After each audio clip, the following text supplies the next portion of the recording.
jury's about to come in.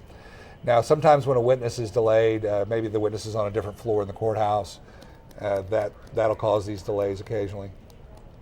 But most typically, we're just waiting for the jury to assemble.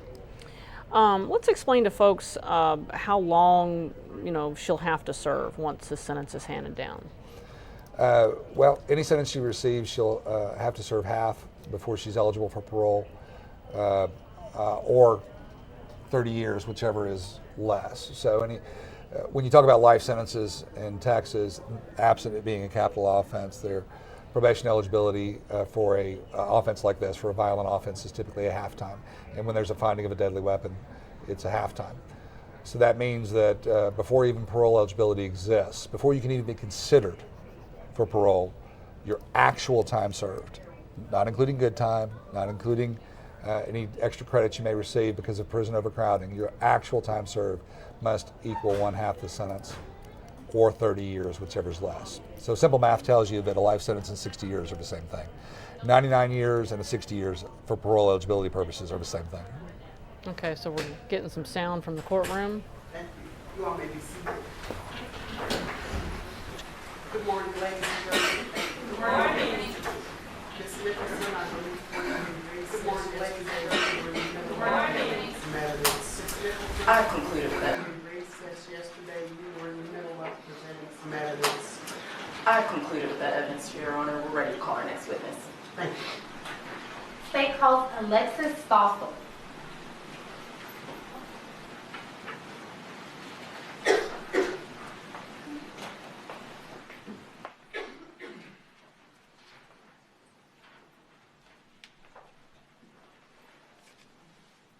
Ma'am, would you please raise your right hand to be sworn? Do you swear or affirm that the testimony you will give will be the truth, the whole truth, and nothing but the truth, so help you God? Yes, sir. Thank you. You might adjust the microphone. Good morning, Ms. Stossel. Please state your name and spell your name first and last for the court reporter. My name is Alexis Stossel, Alexis, last name Stossel. And Ms. Stossel, how did you know Botham Jones? Botham and I first met at Harding my junior year, it's 2013. We had both been selected to sit on the College of Business Student Advisory Board. So there are about 10 or 12 students that are recognized as leaders as part of Harding University, and we sat on a board together to work to improve the business building and to help improve students during their time at Harding and after. I had always known of Botham. I mean, everybody knows Botham. But I had never met him until the day that we sat on that board. And after that day, we were best friends ever since. Is it fair to say that Botham was your person? Yes. Next to my husband, Botham was my absolute person.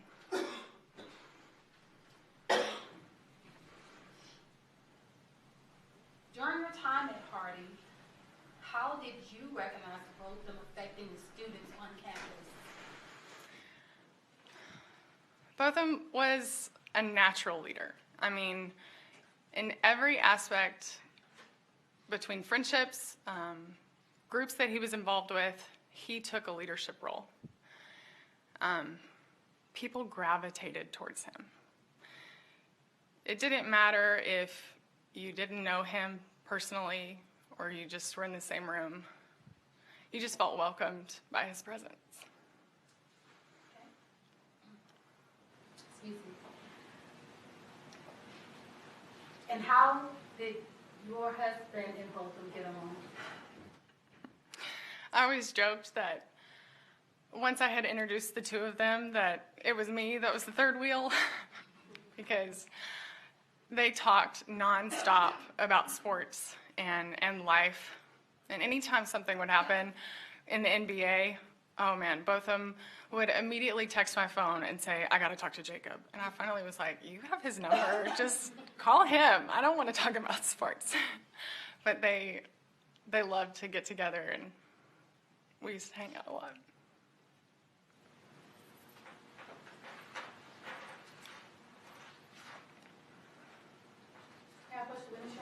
Yes.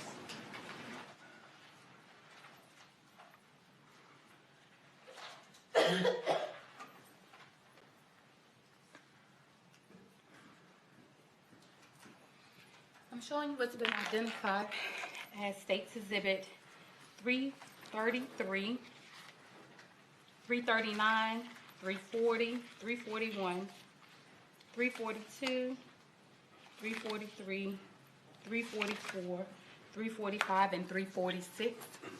Have you seen these photos before? I have. And will these, I'm sorry? Was the first one you mentioned 333? Did I say, I'm sorry, 338, Your Honor. Okay. 338 through 346 consecutive. Thank you. And you've seen these photos before. I have. And do you think these photos would help the jury understanding our discussion about both of them? Absolutely.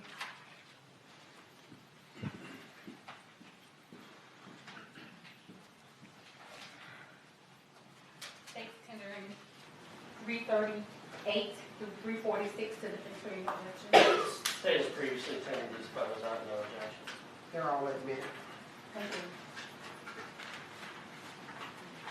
Now, Ms. Fossil, after you met both of them, let's go back a little bit. What type of activities was both of them involved in on the campus of Harding University? Both of them was a part of the Rock House, which is it's a community outreach center that's ministry based. He worked directly beneath Todd Gentry as sort of a ministry intern. Together, the Rock House helps put on Bisons for Christ, which both of them helped organize most of it. The students of Harding, roughly about 3,000 people, we come together for a weekend and we go into the community and we help anyone in need, whether it be, fix up their house, move things around for them, or take them somewhere. And both of them was a big part of putting that all together and kind of rallying the student body to make them want to be more involved and make them want to reach out and help the community. He was also in a social club at Harding. It's called Sub T16. He was very prideful of his club. It's a great way to get to know other students and get more involved at Harding. He was very heavily involved in the College of Business, which he majored in accounting, and he was a part of many different teams, both competitively in the College of Business and then in classes, and then like the student advisory board that we set on together. And of course, he led worship at Harding University. It's a Christian-based college, and every day they have what's called chapel, which is 30 minutes of time where the student body meets together. They take time to worship God and get general announcements, and he was a leader with chapel as well. And you talked about Todd Gentry, and he was here with us in the program for the last 2 weeks. Yes. And he had to go back to Arkansas this morning. He did. I like to call the Gentrys both of them's Arkansas parents. They were wonderful people that mentored him throughout his entire college career. Now, when you and both of them became friends, had you were already dating your husband? I actually was not dating my husband yet. My husband and I began dating about 6 months after both of them and I had met. And how does that relationship go when you tell your husband, my guy, my person is a real friend? Well, both him and I like to always say that we were the exception to the rule that boys and girls can't be friends. And I told my husband, I said, hey, I love you, but this man is going to be in my life forever. And he's going to be a part of us forever because, thank you.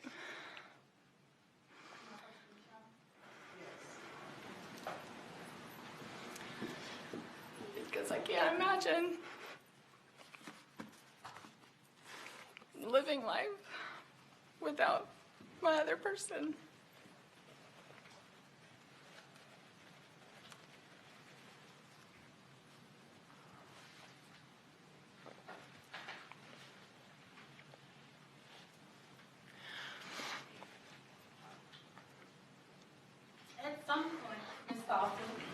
did you and both of them come back to Dallas? I graduated in May of 2015, and that was when both of them started his internship at PwC. So I was starting a career, and he was beginning kind of, the end phases of his college career and starting his own. And we kind of took on Dallas together. We didn't really know anybody. We had a few alumni here in Dallas, but he and I, we did everything together. I mean, sometimes he would just show up on the doorstep of my apartment with Chipotle and just say, "I've got to watch Scandal," and just be quiet for an hour. So we would just hang out all the time. What was his name that he had for you? So, as you can tell from a lot of photos and things that you see of both of them, he stood out. And in every caption of every photo, he always made me say, "You have to put your black friend both of them." So a lot of the captions in our past has got, me sitting next to him, and it says, "Here's my black friend, both of them." What did he call you? He called me Big Tex. I am obviously very tall, and I'm originally from Texas. And he said, Alexis just wouldn't do. So he always referred to me as Big Tex. Did he refer to you commonly also as Alex? Sometimes, but not very often. And did you come to learn that his parents thought you were a boy named Alex? He did. The first time I met his parents, they were kind of confused because they knew my name, but they had never met me in person. And then once I had told them some stories, they were like, "Oh, we had thought you were a boy this whole time."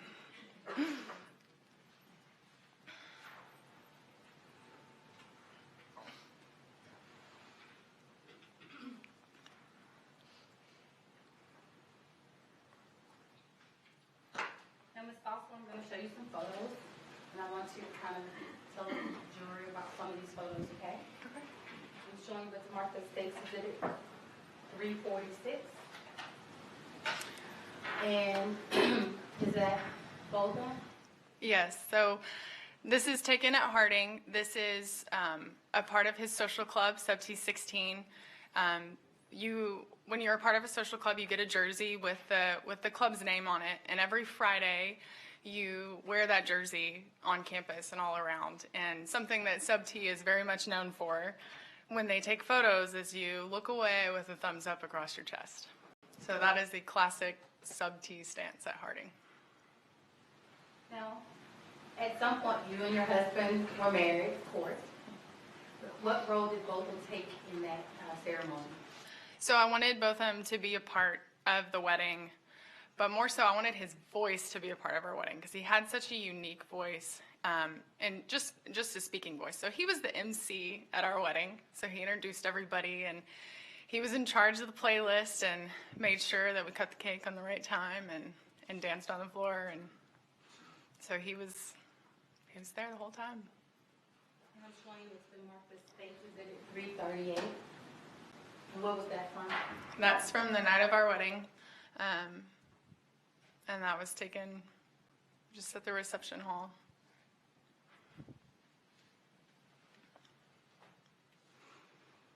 And so you told us a little bit of how both of them and your husband became close, fast friends. What kind of things that you all did together as a group?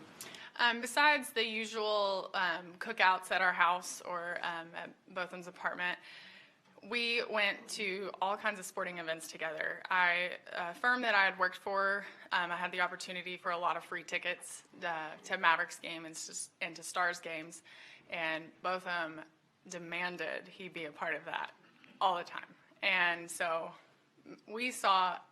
I think we saw 7 or 8 NBA games one season, and both of them was at every one of them. And I'm showing you what's been marked for identification purposes as State's Exhibit 339. Who are those individuals in this photo? That's myself and both of them and my husband, Jacob. The caption you don't see on that photo is me and Jacob with our black friend, both of them.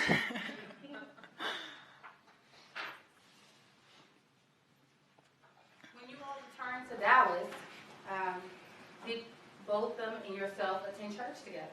We did. On Tuesday nights, we would go to church together, and we would just worship together. And when we would listen to the sermon, we would both take notes. And then after church, we'd go find somewhere to eat, and we would compare whether we agreed with what the sermon said based on what the Bible says, or what we would have done differently. And that was our spirits, is we were always taking a situation and looking at it from every angle and seeing if we agreed or not. I'm showing you what's been admitted as States Exhibit 340. Do you remember this? I do. That was taken right after church. That's another Harding alumni, and Botham and I, right after church. And then States Exhibit 341. Do you recall when this photo was taken? I do. This photo is taken right after Botham and I became good friends. The College of Business has a cookout every year for their business students. It's kind of where you get to see what different clubs they offer. I was the president of the management club, so I had to man a booth, and Botham was just there walking around, getting to know all of the new students and meeting everybody, and somebody snapped that photo.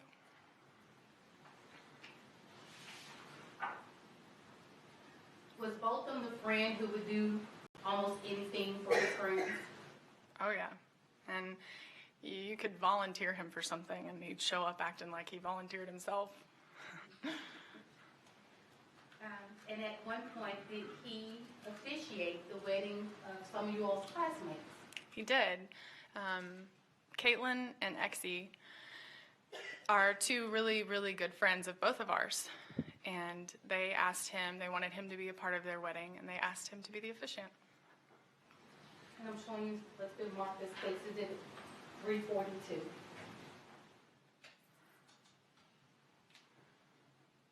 And is this Caitlin and Exie? It is. In the bottom left, you can see both of them. You can see both of them. Can you spell Exie's name for the court reporter? Exie is E-C-C-E. And then in States Exhibit 343, is that another photo? It is. Where was that wedding located? It was in Nashville, Tennessee. And how'd you get there? So I am from East Texas, and it's actually shorter to drive from East Texas to Nashville than Dallas by 1 whole hour. So both of them drove to our house the night before the rehearsal dinner was, and both of them and I got in the car and drove 10 hours straight to Nashville together. And what was that road trip like? It was so much fun. Both of them and I had already moved back to East Texas, so I didn't get to see both of them as much during that time. And we spent the whole 10 hours just singing songs at the top of our lungs, and talking about life in general. My biggest memory of that trip is we debated on what success meant to us. You know, whether it was how much money you had or what your job title was, but he just really believed that success was your impact on people and how you help people. And States 344. What's going on in that photo? So both of them was a procrastinator. And he had to write a letter to the bride and groom in their Bible. And that is me and him coming up with the perfect letter to write inside the Bible to give to the couple very last minute. And the wedding photographer busted us with a photo. Okay. Can I have the lights on? Of course. Thank you.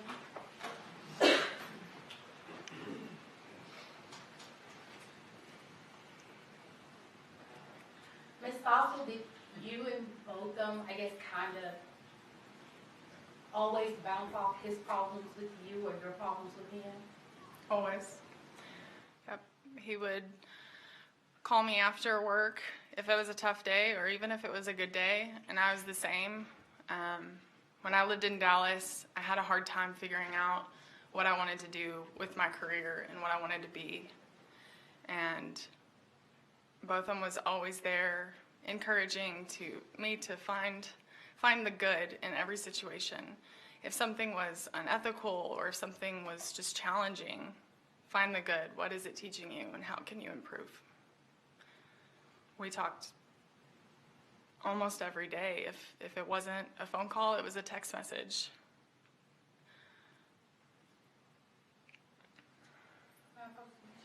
Yes.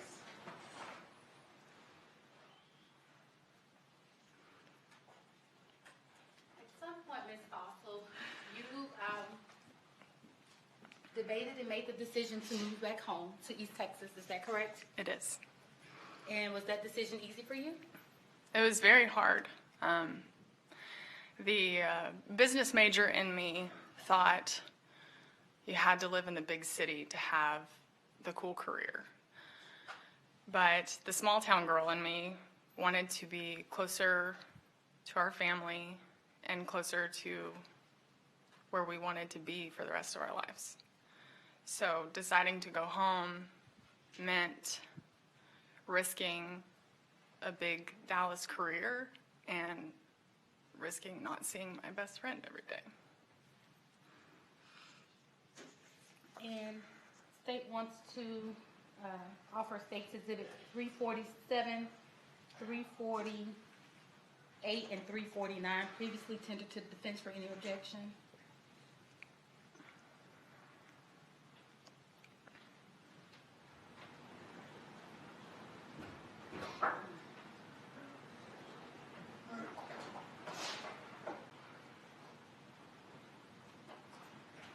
No objection. 347, 348, and 349 are all admitted. Permission to publish, Your Honor? Yes.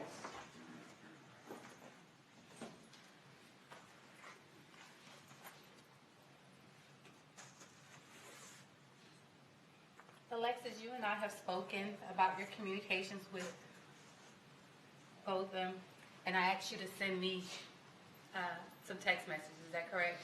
Yes. Okay. And was this text message around the time that you were making the decision to move? This was the day after we had both of them over for dinner to tell him that we would be moving to Kilgore. I was really nervous to tell both of them because I wanted his approval, and I was afraid that he would discourage us from moving. And did he discourage you? No. He was very encouraging the night that we told him this is going to be great. It's going to do good things for you guys. Family is so important. And then the next day, he sent me these messages. Can you read them to the jury? So the first message is yo. And for those that know both of them, that's how he started almost every sentence. So it says, yo, I just want to take a sec to remind you to always shoot your shot. You miss 100% of the shots you don't take. You can miss 4 shots in a row, but then you get the ball in your hands with 5 seconds left. Expletive, shoot it. It's the most important shot of your life. It goes in, now you're the hero. You're absolutely killing it. I just wanted to leave you this message to let you know I fully support your decision to move to Kilgore. Not that you needed my approval or anything, but this could be the best decision of your life. You'll never know if you never attempt it. And I know you might be scared and expletive and worry about the uncertainty of the future and all of that. But don't be, because if it's one thing I've figured out in my short mid-20s life, it's that stuff eventually figures itself out.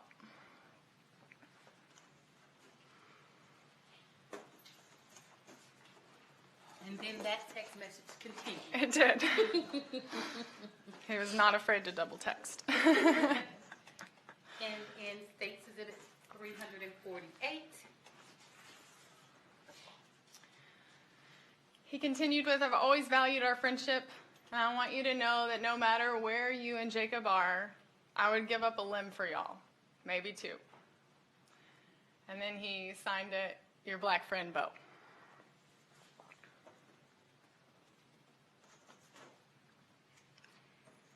now Ms. Fossil, I want to take you to September 6th of 2018. Did you talk to Bo that day? I did. What was that conversation like? It was short. We had actually talked on the phone the day before about how life was getting better, work was a little less stressful. He was excited about the upcoming days, and we had planned to have him come visit for the weekend in October. And then sometimes on days when he didn't have anything to say, we'd just send memes back and forth or just different photos. And on September 6th, in the middle of work, he sent me a very embarrassing photo of myself that was a memory from 3 years past when we had first moved to Dallas, and we had to take a video for the College of Business to encourage new students. And he had made a meme of that photo. And I'm showing you what's been admitted as States Exhibit 349. And here, at the top of that exhibit, is that the embarrassing photo you're talking about? Yeah, Okay. and most of the photo is cropped out, but the importance of the photo was that he had made it as a meme and said return of big text, like return of a dinosaur. And are these text messages coming from you? They are. Okay. And you send laughing, crying emojis? Yeah, just such good times, good memories. He had responded, my phone does this memories thing, and it brought up all of our pics from Harding, and I almost cried. And I said, dude, I tear up all the time when Harding and Dallas photos pop up. And then he's kind of mocking me here, like, oh, why are you so emotional? And I say, because I'm a girl, and I'm just so thankful all the time. And last read on 9/6 of 2018. Yeah, there's actually a response. All he said in response was LOL at 7 p.m. on September 6th. Did you see that LOL on September 6th? No. I woke up to it the next morning. And when you woke up the next morning, what else did you learn?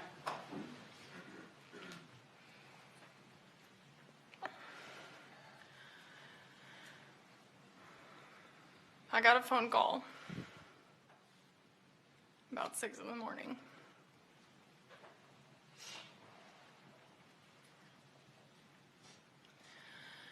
I was told that both of them had been shot, and he didn't make it. I slumped to the floor, and I just kept screaming, wait.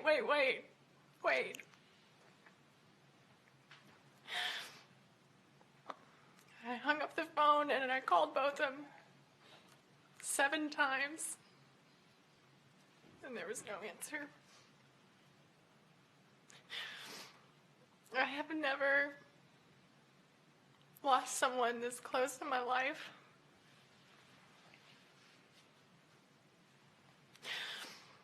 And the feeling is just unexplainable.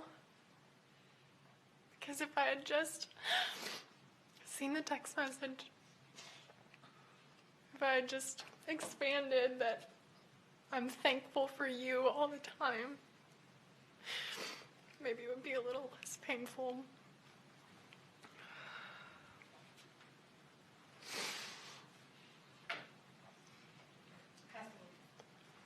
No question. Miss, be excused. No objection. Thank you, Ms. Dawson.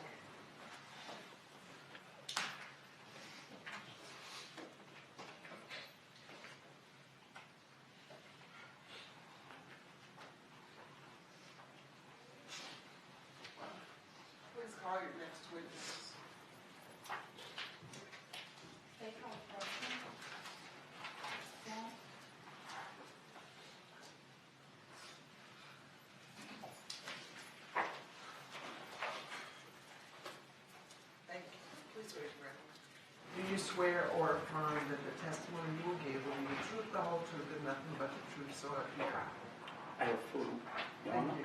Make yourself comfortable.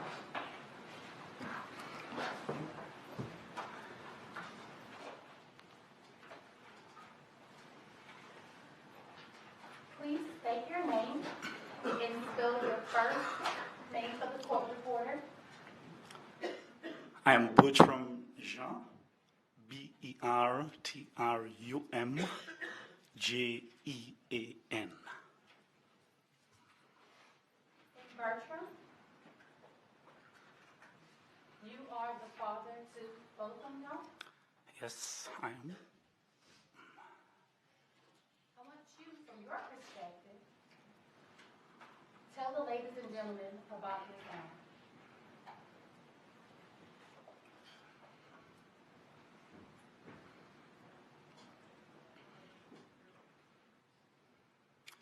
My son Botham was dear to me.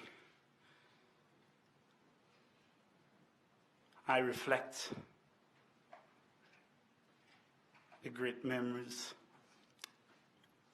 having him as a babe, just born as, and then my wife had to leave for university. I actually had him, bathed him, made his bottles, fed him, bring him to my mom's house, didn't go to work, returned, picked him up. It did not matter what time it was. I just wanted him with me.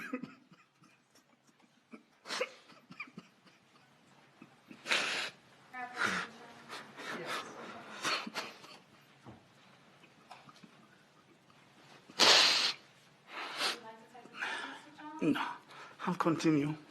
I just wanted him with me. Even though my mom told me to leave him with her, it does not matter. It did not matter what time I returned from work, from my office, I would go and pick him up and take him with me. I dropped him off to school, from infant school to secondary school. We had our fatherly talk. There are times when my friend said I was babying him, a big boy, but I enjoyed doing that. He was never left alone.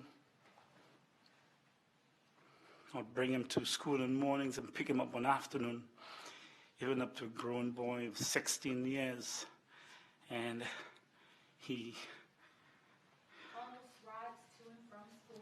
Yes, drop him off and left my office in the afternoon to go and pick him up and drop him off home or to my mom, and after my mom I go and pick him up in an evening.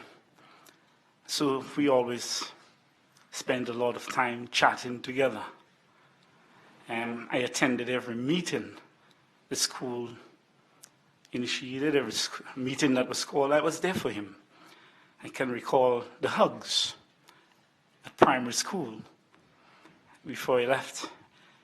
And after some time, he started growing up, and he was afraid to hug again because his friends were not getting his hugs. But I demanded it. Come and hug your dad. So lots of fond memories. Yeah. When both of them went off to college at Harding,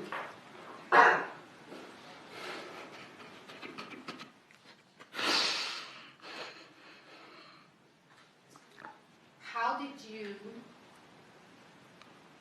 maintain your closeness, because you were always with them?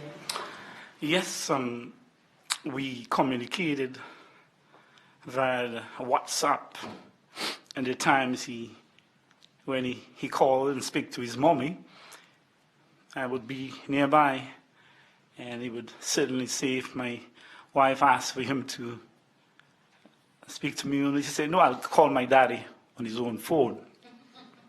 Yes, and I appreciated the days when I would wake him up on a Saturday morning and say, hey, get out of bed, man, you're too lazy. I said, I'm not in bed, I'm out already, I'm doing groceries. And I can recall he showed me I could recall hearing a neighbor speaking to him, and he said, hold on. He allowed me to hold on, and he said, it took around 5 minutes, and I'm hearing him conversing with this neighbor. He told me, this is my friend, and I could hear everything they were saying. And he said, look, I have groceries in my hands, and I'm opening the door with my foot. And so, yes, we converse, and I love my Sunday morning. My Sundays has been destroyed. That's when I waited for him to get home from his worship. After, yeah. On Sundays, he would call you so y'all can talk about the service. Is that Or I would wait for him to reach and send a message. Where are you? Where did you go to worship? And the times his mommy called to find out the same. Where did you go to worship? And you say, Dallas West, or this side or that side, and say, what do you cook today? Then you take a shot and forward me his good cooking, which you learned from me. And when I watch the dishes, I say, you prepare that? I see well-baked dishes, and I'm saying, can I see the girl who prepared this thing at the back there? Because I didn't believe he was that good. He had learned the great cooking from me. And that was my moment. I really enjoyed when he showed me that, and Sunday is not a good day for me, because I know he would be song leaded. Yes.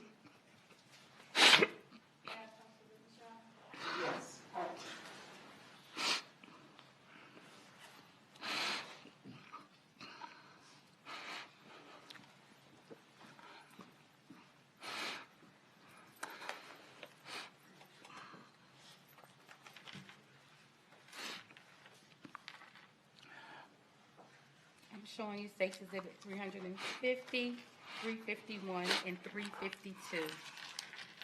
These have been tendered to defense for any objection. No objection. Thank you, Your Honor.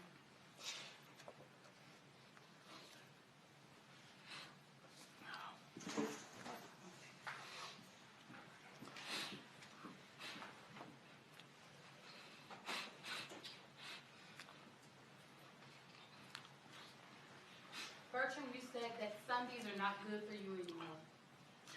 Because I'm not hearing his voice. You've indicated to me in the past that you can't listen to videos of him singing. Still not ready for it. It hurts me that he's not there.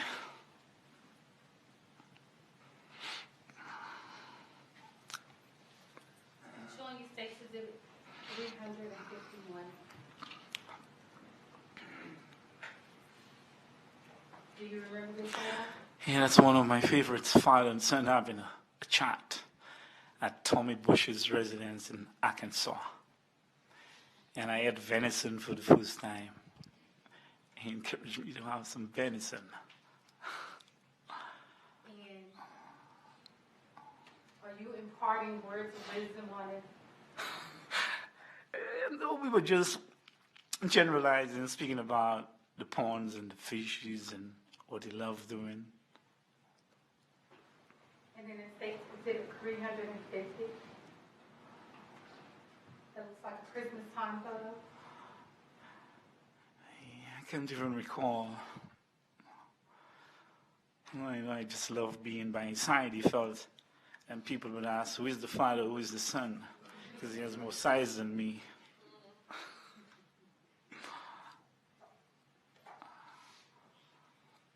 Since this event has happened, has yourself and Allison and Alyssa and Grant and the rest of the John family, how do you, as the patriarch of this family, try to hold them together? Well, as the man of the home, I have to be strong for them. We spend a lot of time together. We go out for dinner, we speak about him. Although Alyssa is not there, but we do communicate with her. There are times when my wife calls and just seeing the boys in the background, grandchildren, and it just motivates us to keep his memory alive. But I have to be strong. I try not to shed tears in front of them.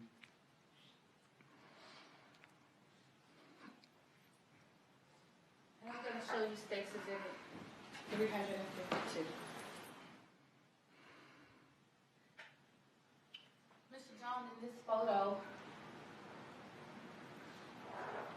what are you thinking when you're standing there holding your wife? How could that happen to us, our family? How could we have lost both of them? Such a sweet boy. He tried his best to live a good, honest life. He loved God. He loved everyone. How could this happen to him? How could hindsight, what could we have done? And my family is broken-hearted. How could it be possible? I'll never see him again. And I want to see him. I still want to see him.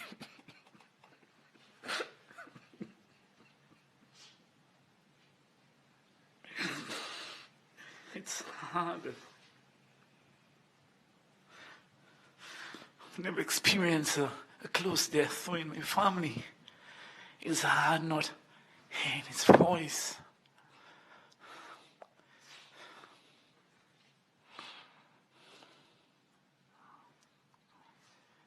Urchin, that's all the questions I have for you. Thank you. Thank you very much, sir. You may be excused. Thank you. Thank you. Your Honor, the state rests.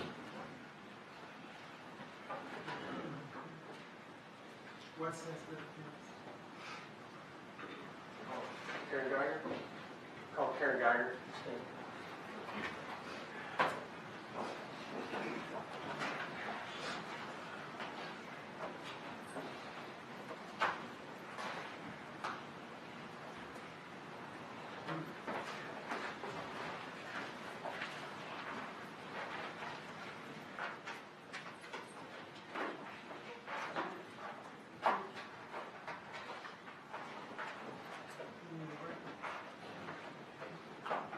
One second. Please try the jury. All right.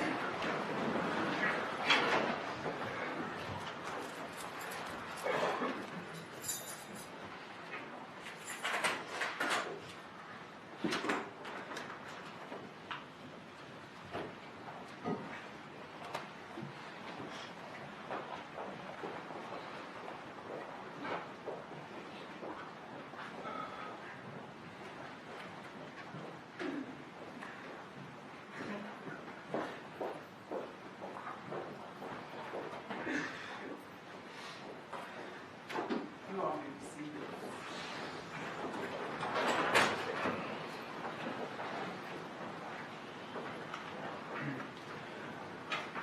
We will give them about 15 to 20 minutes.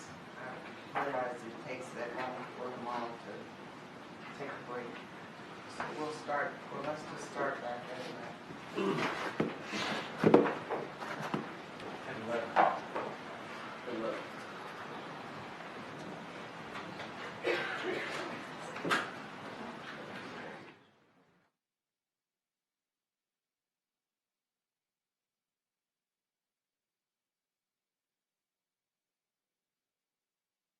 Testimony from Botham's best friend and from his father. What stands out to you about this testimony?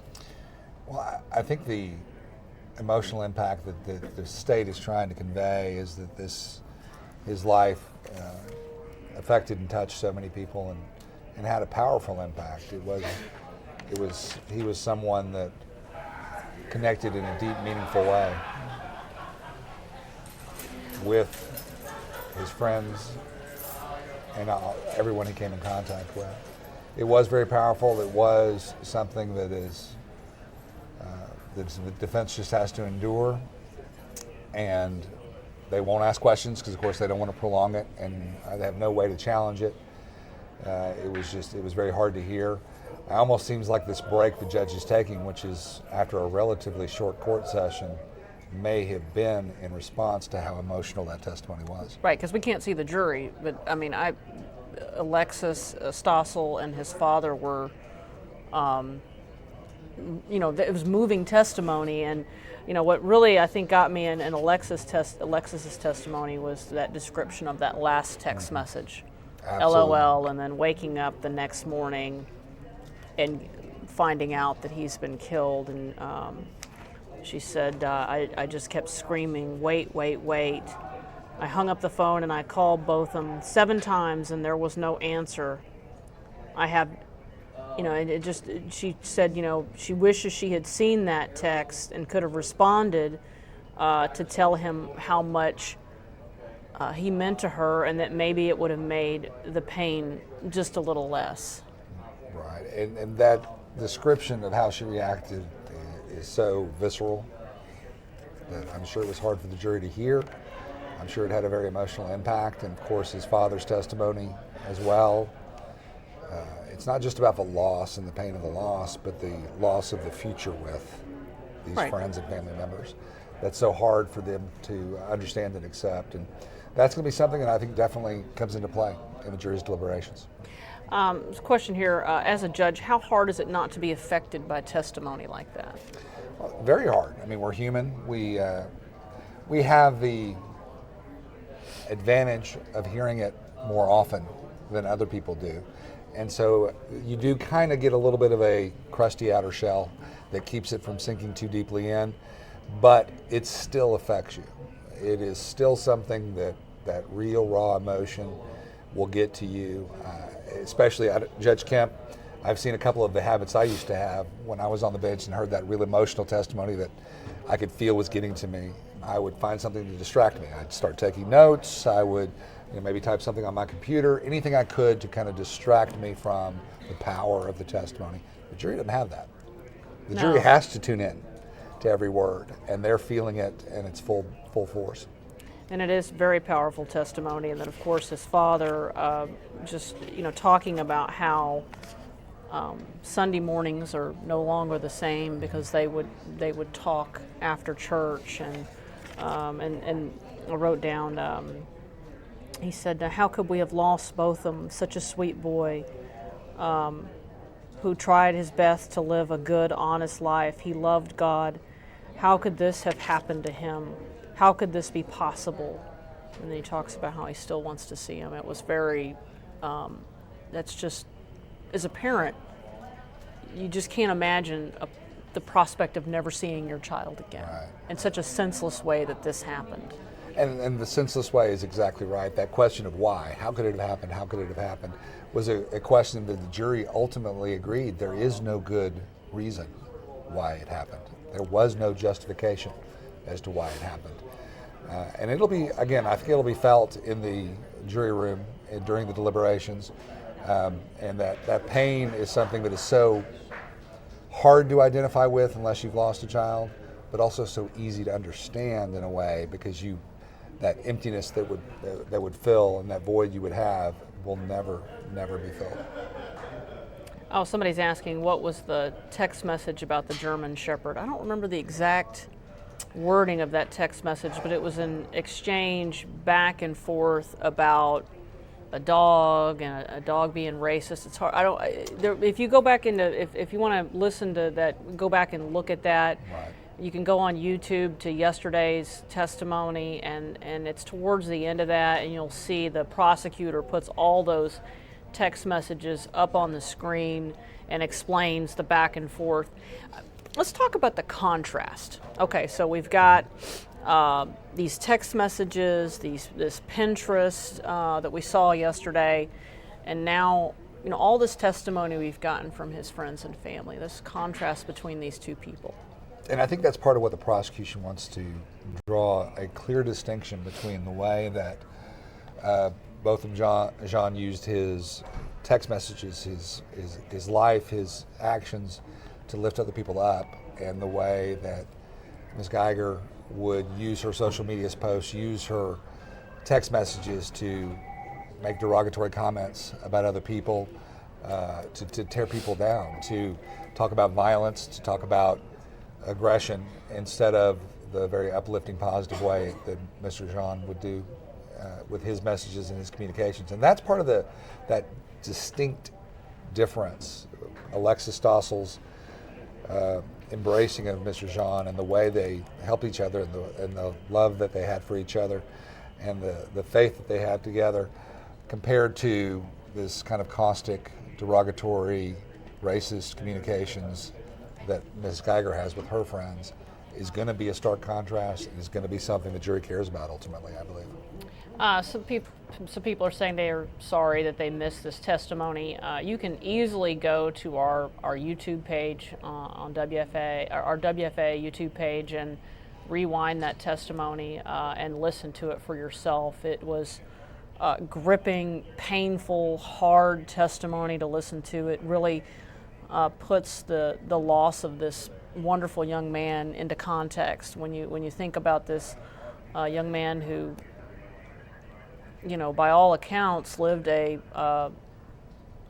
upright Christian life, and to see his life cut short in this way is really heartbreaking. And again, just the contrast in what we saw with these text messages and the decision that was made that day to go on into that apartment and confront.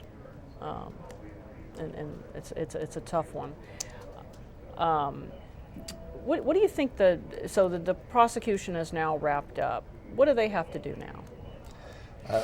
If by they you mean the prosecution, they're going to sit back and listen to what I anticipate is going to be relatives, friends, family members, maybe co-workers of Ms. Guyger, who are going to try to extol her positive virtues. The problem is the prosecution is going to cross-examine those witnesses, and most of them are going to be asked questions similar to this.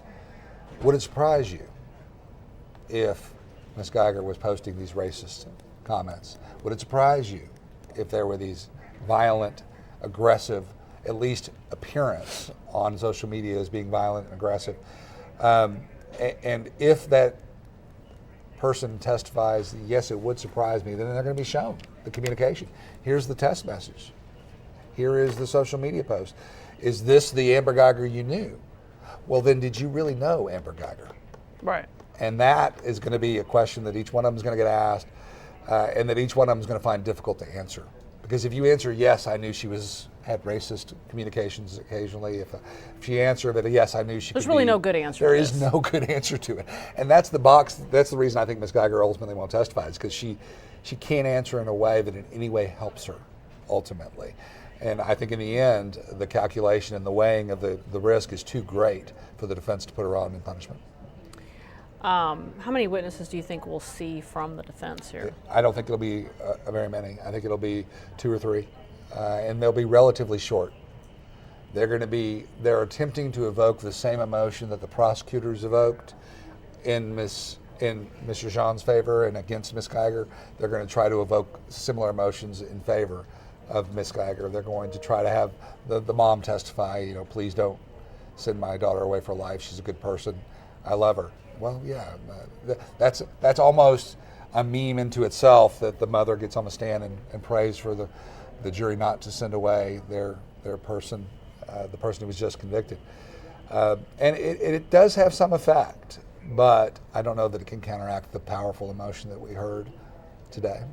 Well, it's, for me, I think the testimony from Alexis was, I certainly, as a parent, you expect parents to miss their child and to just be heartbroken, but hearing that testimony from his best friend, and just, you see how a person's life affects other people, and the life that we live, and how it interplays with other people.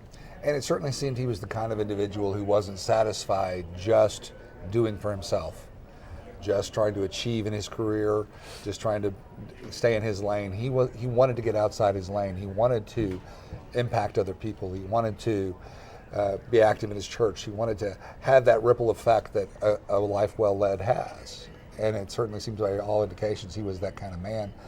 And I think to some extent you're right. It's heartbreaking to listen to mom and dad talk about that, the tragedy of losing a son, and it certainly is a tragedy. But you understand that it's going to be a tragedy for mom and dad. But to hear other people who were affected by this so powerfully speak about his life and what it meant was really extraordinary. Another person's asking, do you think we'll hear from Amber? I know we've answered that, but it can't hurt to bring it up again. I mean, it's a calculated risk that the defense has to decide whether they're going to take. And I personally believe the risk is too great. I personally believe we will not. Put her on the stand. I would not put her on the stand. I understand the compulsion and the need to put her on during guilt innocence, but now I don't see how she helps herself on the stand. And there's really not much you're going to get from her that helps your argument or helps your attempt to persuade the jury. It's better, I think, right now that we hear from relatives and friends of Ms. Guyger and not from her. There's going to be too many damning questions the state could ask that she's not going to be able to answer in any way that helps her. No. And okay, let's assume she gets on the stand.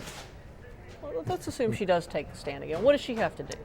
Well, if she does, I'm going to get the popcorn out because that's going to be an entertaining cross-examination. I didn't bring any today, I'm sorry. Well, we're going to have to go get some because I expect the state is going to ask questions about each one of those text messages, about each one of those emails, or not the emails, but the posts, and is just going to lay bare. And she's not going to be able, again, there's no good reason or excuse to post that kind of stuff. No. There's no good reason or excuse to even have that thought. If you got to start a text message with "not racist," exactly. Don't send the text. Don't send it. I mean, it's bad enough that it would pop in your head, but certainly don't send it. I mean, we always, and I assume Dallas, the police department would have similar training. The judges are told, assume every text, email that you send is going to be on the front page of the paper.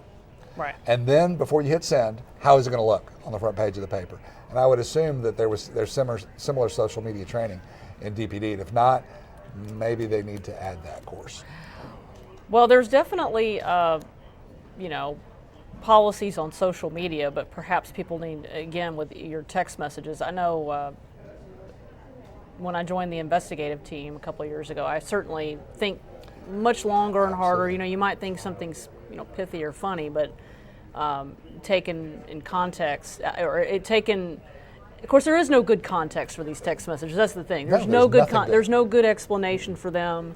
There's no I meant this instead of that. No, there's none of that. There's you shouldn't have done it. You shouldn't have thought it. Period. And what's interesting too is if you look on Channel 8, I know they have the written story has the text messages themselves, the way they were introduced into evidence, and there's a column on the far right that says deleted. And some of the text messages were deleted. So if you have any question about what she thought about how damning those text messages were, look and see what was deleted. Why would she go back and delete those certain ones? Because she knew they looked bad. Because she knew exactly what they were going to look like. Not look like, what they were going to mean. Right, exactly. And so I wanted to also let you guys know, hey, Nick, is his father's testimony on our website now? We were posting Botham's father's testimony on our website, WFA.com. It is either up or it is about to be up. Here, pretty soon. Is it up? It'll be there soon. People are also asking how much time do you think Amber Guyger could get? I personally believe that the jury will reject the sudden passion. Because I think it evokes some of the similar issues that they had to decide in guilt innocence. And again, it's not a neat fit. It doesn't fit squarely within the events. I personally, of course, she could get 99 or life. I think the likelihood is that it'll be somewhere in that 20-year range. By the way, that his father's testimony is now on WFA.com/Botham Jean. Let's explain to folks sudden passion this morning. Right as the proceedings got underway, the both sides agreed to allow in a provision under the law. It's a provision under the penal code, under the murder statute, that allows for a murder conviction to be reduced to a second-degree felony. Explain to folks how that would work and why it is unlikely that it would come in, that a jury would agree to that. The jury will be asked whether they find or have a reasonable doubt thereof that she caused the death of Mr. Jean under the immediate influence of sudden passion arising from an adequate cause. So you have the immediacy, you have the sudden passion, and whether it was an adequate cause. Well, she kind of provoked the cause, her choice to go in and confront whatever danger she may have believed was going on inside, kind of provoked the difficulty. So it's difficult, I think, for the jury to find yes on murder and discount the offense of justification, discount the defense of justification, and discount the defense of mistake of fact, and now find that there was the immediacy and sudden passion and adequate cause. Ultimately, I think they discount that and they stick with their original decision that this is what is in Texas a first-degree murder charge, meaning no sudden passion, and that they put the sentencing somewhere in that range that I described earlier. But you can see why the prosecution or why the defense wanted to keep these text messages out of guilt innocence. Oh, absolutely. I mean, it was. Again, the judge's job is to try to make sure the jury focuses on the facts of the case and the law that the judge gives in the charge. Keep these extraneous issues out that could inflame, anger, impassion the jury to do something other than look at the facts of the case and determine whether the state's proven their case beyond a reasonable doubt. The text messages would be the kind of evidence that would inflame a jury, that would get those anger and passion going and cause them to maybe be distracted from the elements of the cause and the facts of the case. And so I think it was the right decision to keep them out in guilt innocence, but I also believe it's the right decision to let them in punishment. So for the people that are just joining us, who may be coming in to watch, Amber Guyger, of course, was found guilty of murder yesterday by a 12-member jury. We are now in the punishment phase of this trial. Punishment phase kind of operates like a mini trial in and of itself. And so we have heard, yesterday we heard from his mom, his sister, a co-worker, and also from Amber Guyger's supervisor. Today we've heard from his best friend and from his father, and the prosecution has wrapped up. Now we're moving on to the defense. You think we're going to hear from 2, maybe 3 witnesses, that kind of thing? Again, it's a guess, but I would estimate probably 2 or 3, maybe a couple more witnesses, and they're mostly going to focus on their relationship with Ms. Guyger and their opinion of her as a person, how this is a horrible, tragic mistake. They're going to repeat that, again, attitude that this is a mistake, and they're going to try to plead to the emotional side of the jury to not sentence her to a long time in the penitentiary. The state typically, you noticed in every of the state's witnesses, the defense didn't cross-examine them. They want them off the stand as quickly as possible. They want to try to right. They don't want to prolong that. They don't want to prolong the emotion, so they rarely ask questions. I think that you'll find that on the other side, the state will do some cross-examination. They want to engage. They want to engage because they want to bring those text messages and that Pinterest page back up. Absolutely, and they're going to maybe draw out of the witnesses their position. Well, do you understand now, and you agree with the jury's verdict? Do you believe that she was guilty? Do you believe? And if the person answers no, I don't. I think she's innocent because of a justification defense. Well, now you're confronting the jury. You're disagreeing with the jury. Now you've ticked them off. Now you've put them in a position opposite of you, and it makes it less likely the jury is going to empathize and sympathize with your position. It sure feels like there's no wins here. It is a very difficult position to be in. There's kind of a saying among criminal lawyers that deal with these cases that in misdemeanor offenses, it's about guilt innocence. You're trying to get the person not convicted, but in felony cases, it's about punishment. Because usually the evidence is sufficient that the state has to provide guilt. This was a case that was really about guilt innocence. And so the punishment's going to be interesting, and how it proceeds and what they're prepared to show is going to be interesting to see. It has not gotten better for Miss Guyger in sentencing. No, it's only gotten worse. It is, and it's got exponentially worse, in my opinion.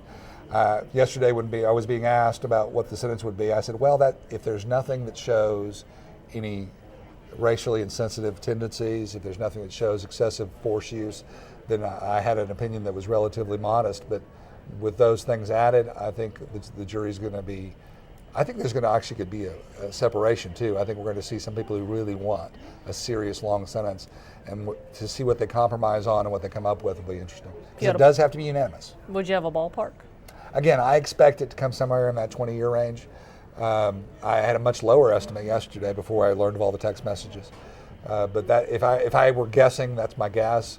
But I've learned very early in my career, guessing at what a jury's going to do is a fool's mission.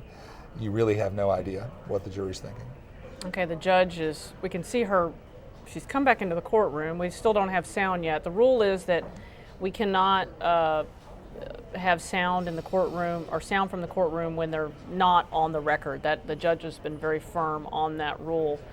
Here's another question from Facebook. If the judge had not allowed sudden passion for Amber Guyger, okay, hold on, let me read this again. If the judge doesn't allow sudden passion for... But I think it may affect the jury's deliberations and their determination of whether, again, this actor in this situation had an adequate cause and had that rise of sudden passion that caused an immediate reaction.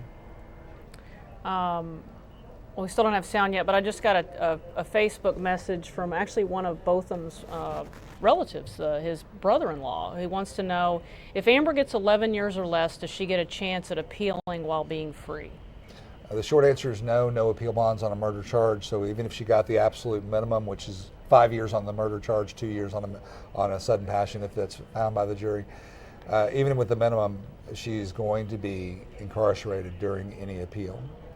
And that the law on that changed in 2017. Prior to 2017, a person who got less than 10 years could have gotten an appeal bond. Yes.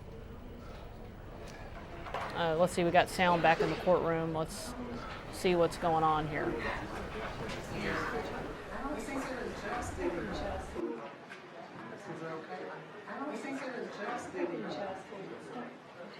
It's never practical.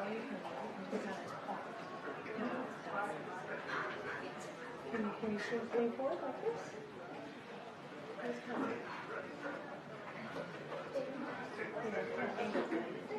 How's that?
All right.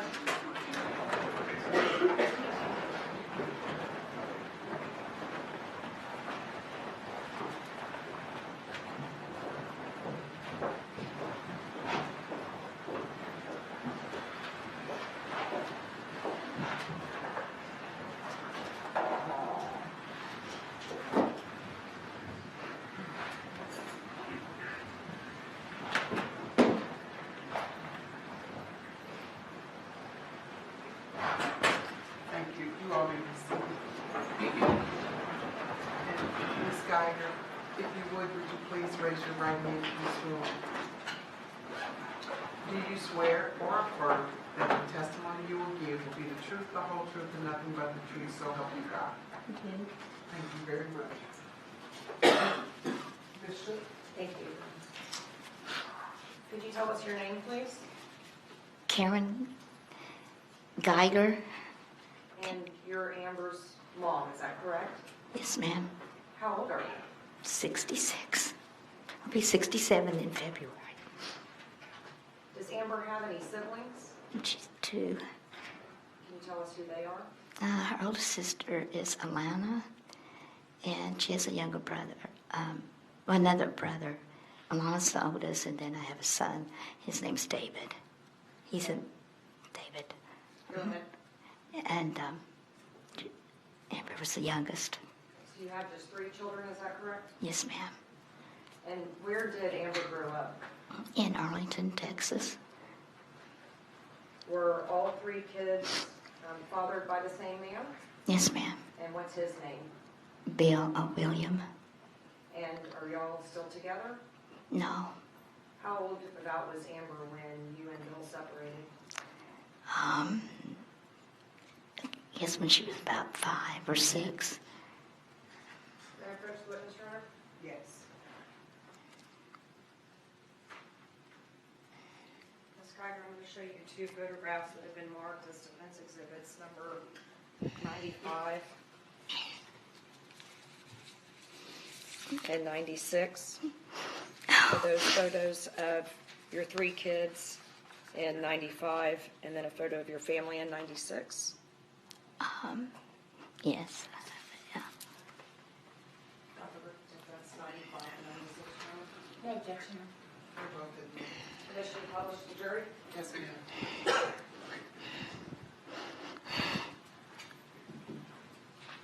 Show you defense 95.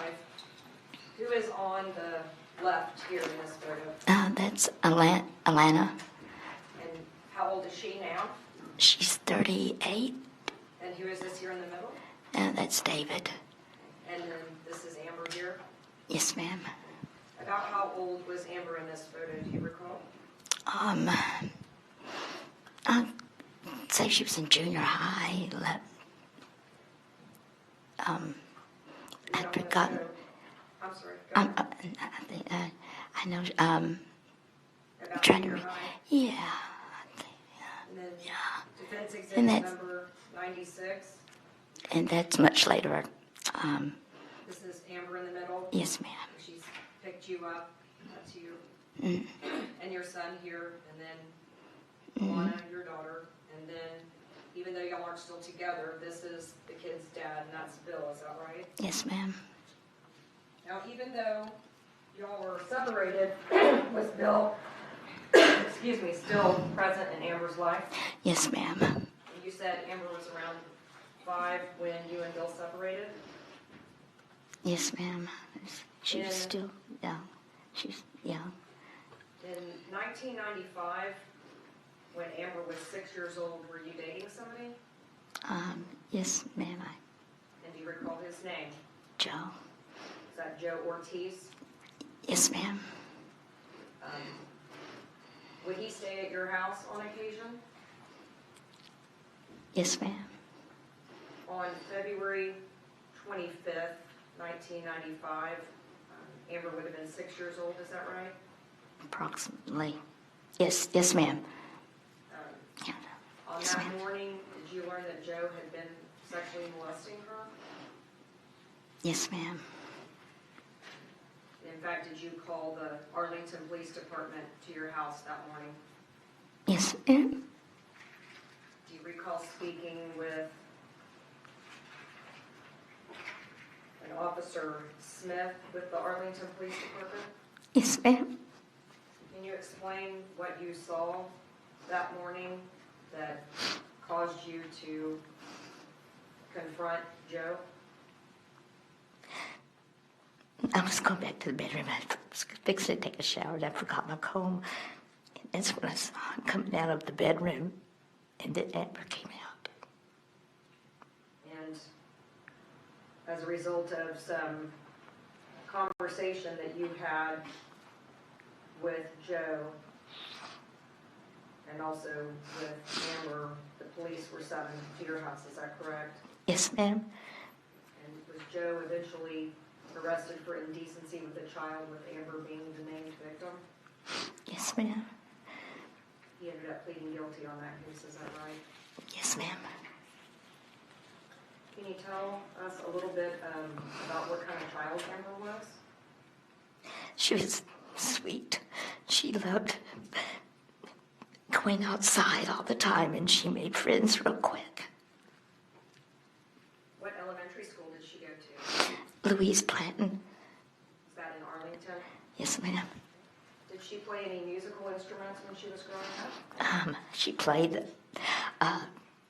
when she was young in when she was going to Blatt, and she picked up the violin, and she played the violin. About what grade was that she started playing the violin? Well, they started that in grade school, and she continued on into junior high school. And into, so she stayed with it. She loved the violin. She loved playing the violin. She continued playing through high school? Yes, ma'am. And at some point, did she also play with a mariachi band? Yes, ma'am. While she was in high school, did Amber work? Yes, ma'am. Do you recall where that was? She started working into, I remember the earliest, I think, she worked at the mall at Stephen Barry's. Later on, she got a job working at Fridays at the airport. And she worked there. She worked her way good through school. She went to Tarrant County, and she worked at the airport to help pay for school. Did she always work hard and try to help support herself? Yes, ma'am. And help you as much as she could? Yes, ma'am. Did Amber go to college for a while? Yes, ma'am. And why was it that she stopped her courses there in college? She was so excited when she found out that I wanted her to. She was almost done. She was in her junior year, and she found out that there was a spot in the academy, and she said, "Mom, if I don't take it now, I may lose my chance." So she went on to applied for the school to go to be a police officer. Had she always expressed an interest in law enforcement when she was growing up? Yes, ma'am. Yes, ma'am. What was one of the things that she did while she was in high school with law enforcement? She started in grade school when she was still in grade school, the DARE program, and she loved to watch anything that had to do with the police work. You said she was interested in the DARE program? Yes, ma'am. That was when she was in elementary?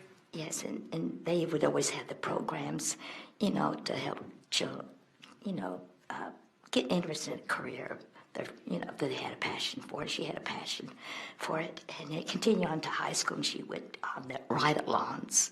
The ride-alongs? Uh-huh. And that was with which police department? Arlington did that. And have you got a medical condition? I have, yes, ma'am. What's that? I have pulmonary fibrosis. Is that something that Amber helps you? She's always worried about me. So she worries about me. She help take care of you and help you with your medications and things like that? Yes, ma'am. Ms. Guyger, after the shooting on September 6, 2018, did you get a call from Amber? I'm sorry, can you repeat that? Yes, ma'am. After the shooting on September 6th, 2018, did you receive a call from Amber? Yes, ma'am. Can you describe what she sounded like? I had trouble understanding her. Why is that? She was crying.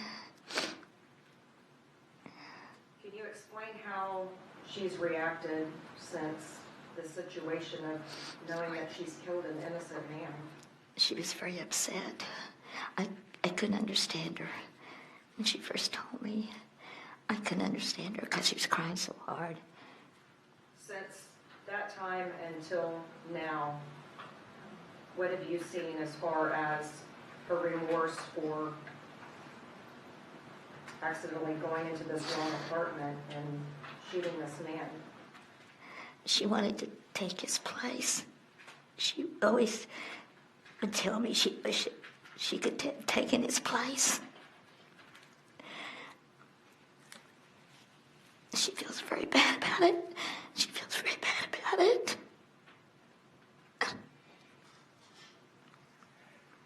She feels bad about it. Thank you, Ms. Guyger. I'll pass the witness, Your Honor. Thank you, Ms. Guyger. No questions, Your Honor. Thank you very much, Ms. Guyger. You may be excused. Okay. Can you just wait just a second so that we can get you some assistance? Okay. I don't want you to fall, okay? Okay.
You can make yourself comfortable. Oh, thank you. Do you swear or affirm that the testimony you will give will be the truth, the whole truth, and nothing but the truth, so help you God? Yes, ma'am. Thank you. May I proceed? State your name, please, and spell your name for the court reporter. Alana Guyger, ALANA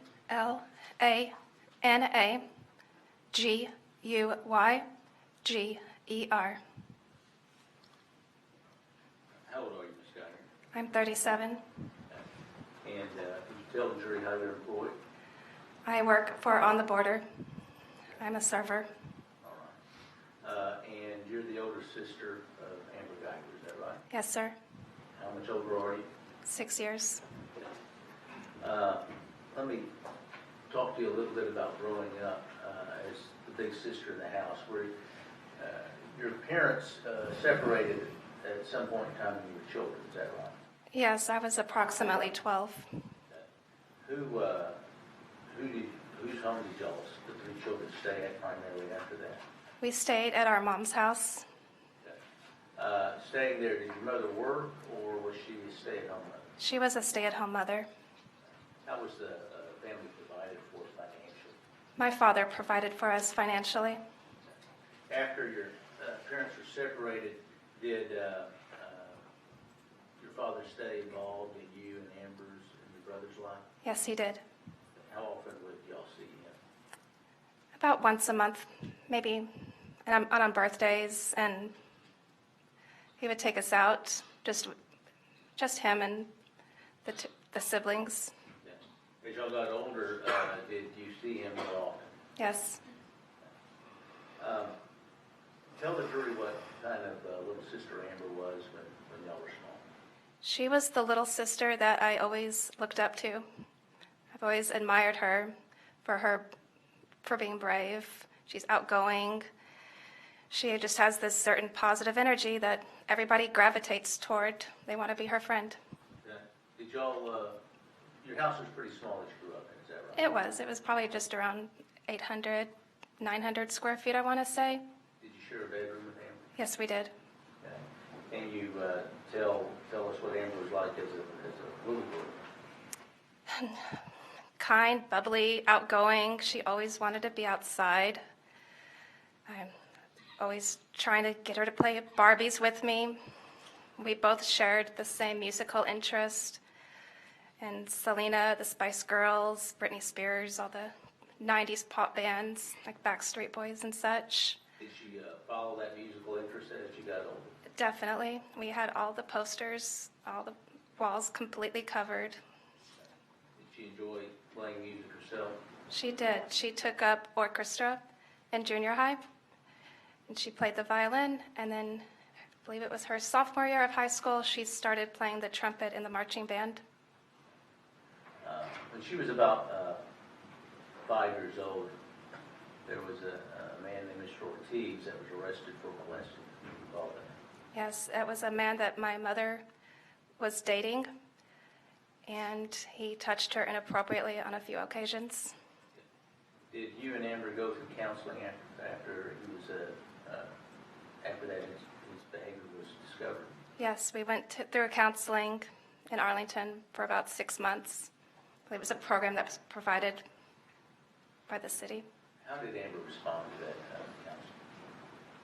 counseling? She held a lot in, and she would only talk to me about it, what happened. But I think the counseling, helped kind of bring out the feelings.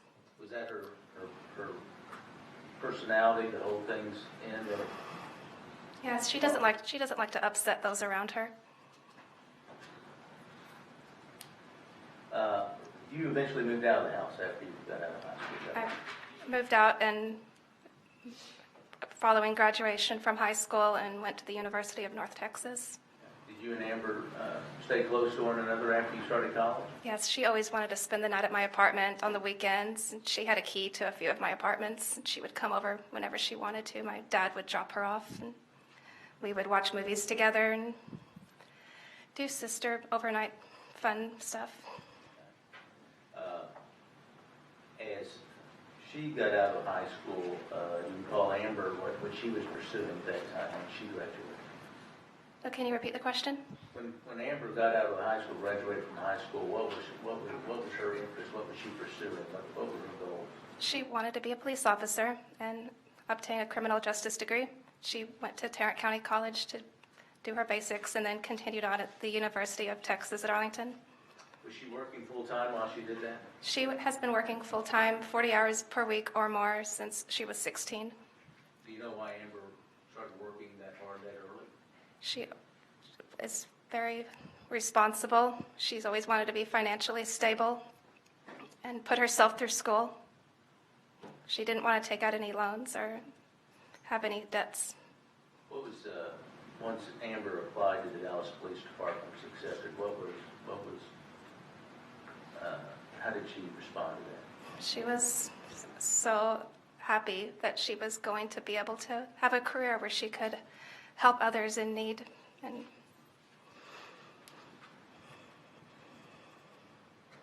after she became a Dallas police officer, were you able to stay in communication with each other and still able to meet on occasion? yes, we would go out to dinner, meet up at restaurants with the family. How close is your family? We're very close.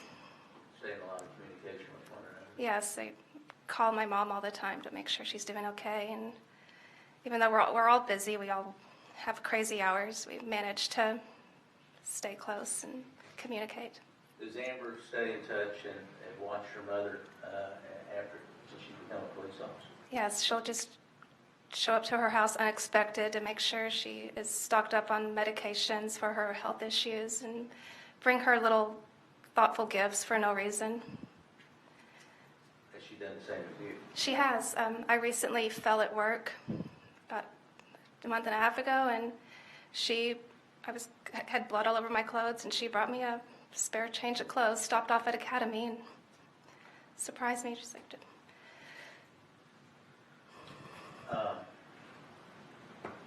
Since since the incident, September 6th, 2018, have you had a chance to observe your sister, how this has affected her? It has affected her. How would you say it's affected her? She's doesn't have that same light or energy that she had before. Have you seen your sister express remorse to you for having shot Dalton John and taken his life? Yes, she's expressed to me how she feels bad spending time with her family because he can't be with his. You know your sister well. Does she seem genuine in her remorse? She's one of the most genuine people you can ever meet, and I know those that know her would attest to that.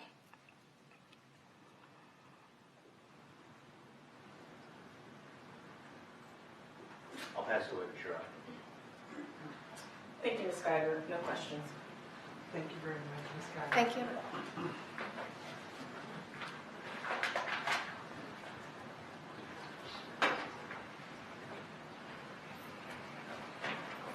The Honorable call Nancy Bishop.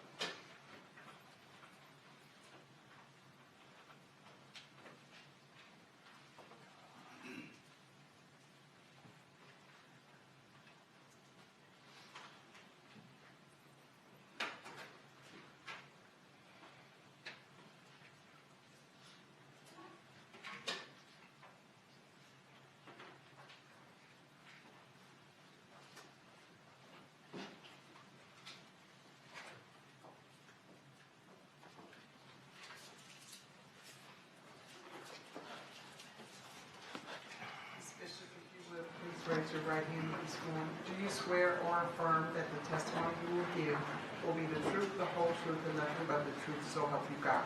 Absolutely, yes. Thank you very much.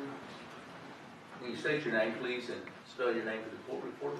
Yes, Nancy Bishop, NANCY BISHOP. Bishop, how are you related to Amber Guyger? I am Amber's aunt. On which side of the family? Karen is my sister.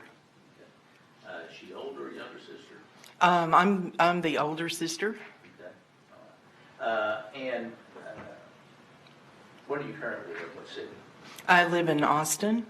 Did you used to live here in the Metroplex? Yes, I lived in Dallas and Oak Cliff for 11 years. Okay. Lived there as a child and came back. Okay. And did you were you living in the Dallas area when Amber was a young child?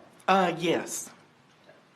Did you have occasions to meet with the family and be around Amber on many occasions when she was growing up? From the day she was born. Okay. Could you describe to the jury what kind of child Amber was? Very loving. I mean, I don't think she ever closed a conversation without saying that, I love you, very caring and just very affectionate. I love being around her because she, just has this wonderful spirit, where she can, get to know everybody easily, having so much positive energy. Has she always been that way as she grew up? And Always, yeah. How was she with her family?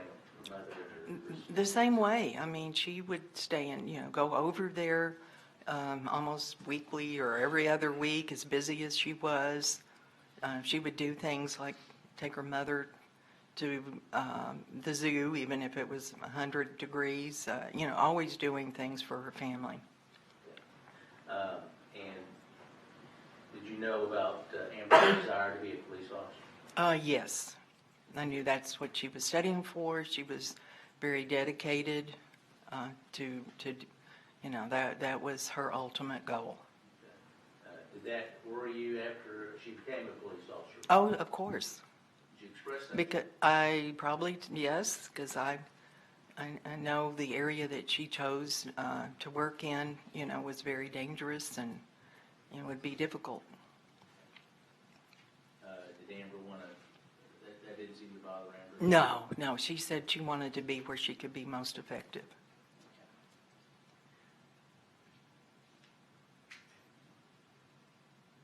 Thank you, Ms. Bishop. That's all the questions I have. Thank you, Ms. Bishop. No questions here, Honor. Okay. It should be excused, right? Oh, of course. No objections in the state. Thank you, Ms. Bishop.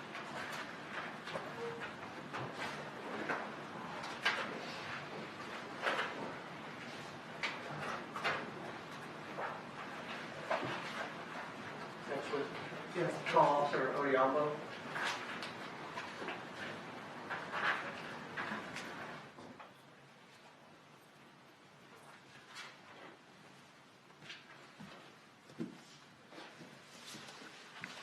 Officer, if you would please raise your right hand and be sworn. Do you swear or affirm that the testimony you will give will be the truth, the whole truth, and nothing but the truth, so help you God? Yes, Your Honor. Thank you very much. Could you please state your name and spell your first and last name for the record? My name is Kathy Odhiambo. I go by Kate, Cathy, and my last name is Odhiambo. And how are you employed? I am employed with the City of Dallas. And in what capacity with the City of Dallas? I'm a police officer And how long have you been a police officer? for 6 years. And do you know the woman sitting 2 seats to my right? You know who that is? Yes, that's my friend, And Amber, what's her Gu- name?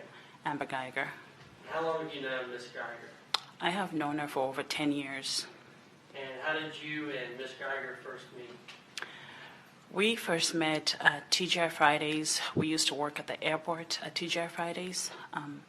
She had just transferred, was picking up shifts. She had just transferred from a TGI Fridays in Arlington. So she came through and we clicked instantly. And as y'all, you worked together with her at TGI Fridays, were y'all both going to school to pursue your degrees? Yes, we clicked instantly because we realized we went to the same high school and we realized we were going to the same college, which was UT Arlington at the time. And we just clicked. It was... And can you, at some point, you weren't majoring to be a police officer? No, at the time when I met her, I was a business major at UT Arlington. She always wanted to be a police officer. Everybody around her knew that was her dream from when she was a little girl. That was all. For me, police officer came about later on in life. But for her, that was all she ever wanted, all she ever dreamed of. And you eventually decided to go the police officer route, correct? Yes, sir. And then you did that, you joined the Dallas Police Department before Amber did, correct? I sure did. And have you ever worked together with her as a police officer? No, we were not lucky to work together. We were together at the academy. I was towards the end of my academy and she was just beginning. So we were there briefly for about 6 months together. She was a few classes behind me. I never worked with her in the streets because we went to different stations. You're in the southwest sector of Dallas and she was in the southeast, correct? Yes, sir. But did you continue to maintain your friendship and your bond? Absolutely. We were always friends. We had similar backgrounds. We worked as servers for 5-6 years together while we were going to school. So we always kept in touch, encouraged each other. She knows my whole family. I know her family, my kids. What is her personality like? Amber, she cares. She's so caring, selfless, thinks about others before herself. She's kind. She's good to people. She's the sweetest girl. Everybody who knows her knows that Amber is the sweetest person. And has she always been willing to help you? Absolutely. I can give a scenario.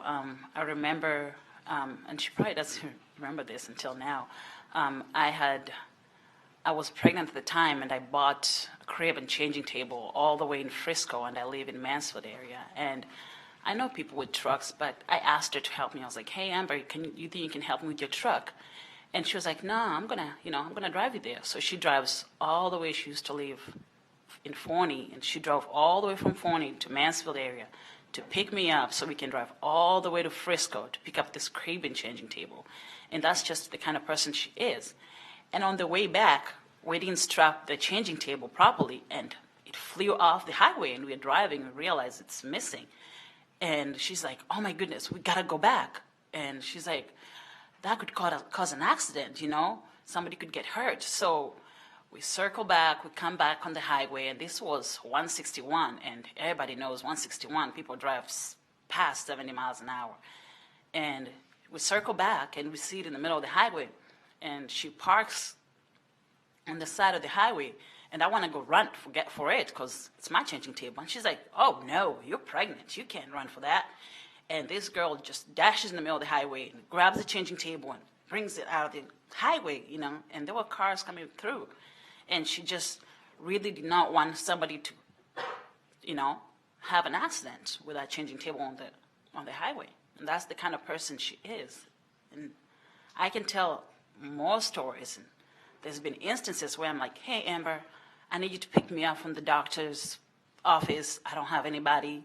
And she would drop things just to be there and pick me up from the doctor's office because I couldn't. So, throughout your relationship with Amber, you developed a strong bond, and she's always been there for you, correct? She's always been there for me. She's a friend I can talk to. I call her when I'm having difficulties. She's that friend because she listens to you, and she cares about my kids, and she's around my family. And this is a girl that I love as a friend. She's been good to me all my life, all the time that I've known her, not all my life, all the time I've known her.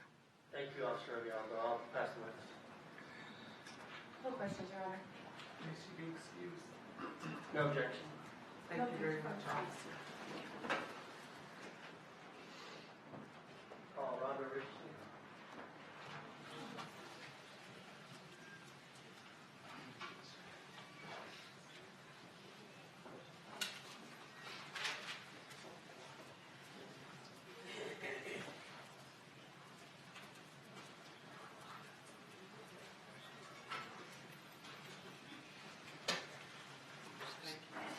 Do you swear or affirm that the testimony you will give will be the truth, the whole truth, and nothing but the truth, so help you God? Yes, ma'am.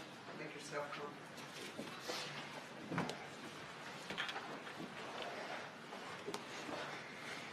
Could you please state your first and last name and spell them for the court reporter? My name is Rhonda Richardson, R-H-O-N-D-A. Last name is R-I-C-H-E-S-O-N. And how are you employed? Employed with the Dallas Police Department. And what is your current position? Currently, I'm a detective in the robberies division. And how long have you been with the Dallas Police Department? 20 years. And at some point in your career, were you a field training officer assigned to the Southeast substation? Yes, sir, I was. I worked at Southeast for 15 years, and 9 of that I was a field training officer. And can you tell them, just briefly, very briefly, can you just tell the members of the jury what a field training officer? Absolutely. Yes, the field training officers, when a recruit comes out of the academy, and we all go through this, we spend about 6 months with a trainer. It's broken up in 3 phases, and then the last phase is 4th phase, where we sit with a recruit after the 3 phases, after they've gone through it, and we let them try to be on their own just to see if they're going to be able to make it out on the streets. And they don't want to just let police officers go straight from the academy. You want senior officers that give them guidance and on-the-job training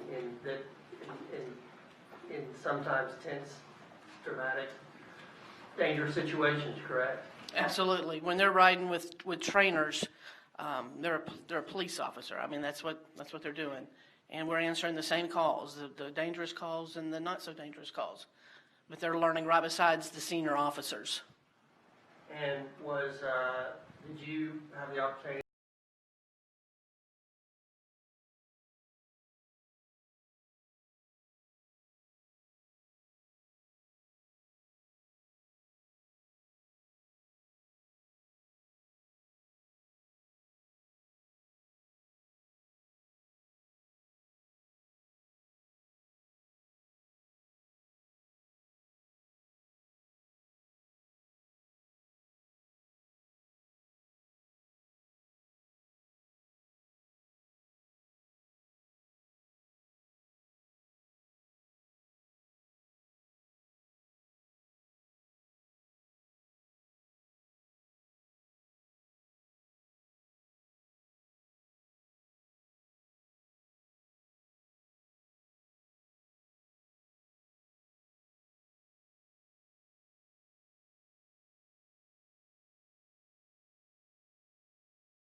I made sure I was there to help her out and stuff like that. I acted as a trainer. But the rest of the 2.5 weeks that I had her, I told her, I said, you're ready. You're ready to get out there and do this job. Let's just be partners now. So we acted like partners. We answered calls together, 2-man, the dangerous calls, and she did fantastic. And like any rookie, there are mistakes that are made, correct? Yes, sir. There's mistakes made by all of us. and did she take direction and criticism well? Amber always took criticism very well, yes. And then while, once she left training, did she stay in the Southeast and you were still in patrol at the same time, correct? Yes. Once she left me, she went to Little T. That's all I ever heard with another senior officers, which is normal. And then I went on and started training somebody else. And now you're in your interactions and you left to be a hard worker. That's all I ever heard from the other officers that were the- riding with her. Some of the robberies. Now you're in the eventually operation on left timber and you're now a Yes, I was. robbery detective. Yes. And were you investigating? We heard a lot about it, so I'm not going to repeat, but as a robbery detective, do you depend on the CRT teams in the different sectors of Dallas to help run operations to apprehend these dangerous felons? Absolutely. And did you see Amber that day? I did. Was she out there on the scene or back at headquarters? I was on the scene, and she was on the scene, but she was a ways away from me, so I didn't see her at the scene, no. I mean, I saw her, but I didn't talk to her. I will pass the list. No question, no. This officer be excused? No objection. No objection from the state. Thank you for taking the picture. Thank you, ma'am.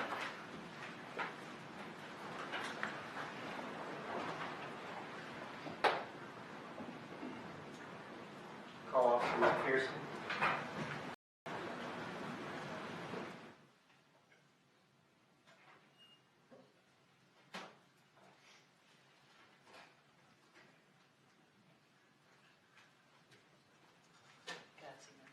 Yes, sir. Thank you. Make yourself comfortable.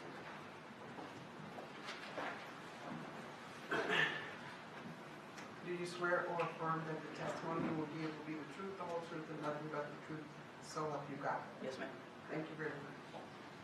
Could you please state your name and spell your first and last name for the court reporter? Thomas McPherson, Thomas. McPherson is MacPherson. And how are you employed? I'm employed by the city of Dallas And what capacity? as a police officer. And where are you currently assigned? I'm currently assigned to the Dallas SWAT team. And that's the tactical unit that is used for, I guess, dynamic, dangerous operations, correct? Yes, that would be a correct description of it. We run most of our narcotic warrants, and we handle barricaded person or active shooter situations.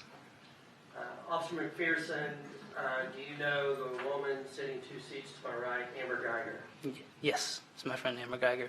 And how long have you known Miss Guyger? I've known Amber almost 6 years now. And where did you and Miss Guyger meet?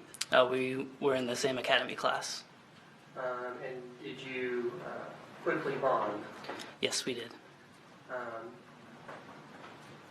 After leaving the academy, were you both assigned to the southeast section of Dallas? Yes, we were. We were assigned to the same substation after training, or after we got done with the academy and on to training. And did you and Miss Guyger were both in the patrol section, correct? That is correct. And did you get the occasion to work with her on numerous occasions? Yes, we worked the same shift, so we would answer calls together, or we would be in the same detail. So yes, I got a lot of interaction with Amber. And did you like working with her? Did you feel safe being out on the streets with Amber? Absolutely, yeah. Amber was in the same detail, so yes, I got a lot of interaction with Amber. Did you like working with her? Did you feel safe being out on the streets with Amber? Absolutely, yeah. Amber was someone that you could depend on. On July 7th, 2016, were you and Ms. Guyger working? Yes, we were. We were working night shift at the time, but we had come in early to work some overtime, some call answering overtime, and we were on a different call when we heard the officer assist come out. And when you heard the officer assist come out, where did you go? Amber actually heard it first, and she grabbed me and said that we need to go. There's something going on downtown, and at that point there was a lot of chaos. There was a lot of confusion, but we knew that we needed to go down, and so we drove from Pleasant Grove down to Central, which is where everything was going on. Central, which is downtown Dallas? Yes, correct, yes. And when you got to, did you get too close to El Centro College? Was that seemed to be the focus of the activity? Yes, that is correct. We drove as close as we could. Obviously, there was a lot of cars, a lot of squad cars, so we pulled up as close as we could to El Centro, and from there, we were getting out of the car, and we're continuing to hear gunshots, and I distinctly remember Amber being so brave, and I was driving, she was in the passenger seat, and she was just ready to go. She told me, let's go, and we were downtown for the whole night until about 6 o'clock that morning. Let me stop you Yep. there, Officer McPherson. You so when you got to the scene and you could hear the gunshots, did y'all stay back, or did you run towards where the gunshots were coming from? No, we ran towards where the gunshots were going. And along the way, did you have to help or assist any citizens or other people trying to get them out of the way of any potential harm? Yes, that's correct. We were trying to move as close as we could to the gunfire, and obviously with all the panic and pandemonium, we were trying to get as many citizens either to stay low in their cars or just keep running away from everything, because we just, like I said, we were still trying to figure out what was going on, but the citizens didn't need to be anywhere near there. And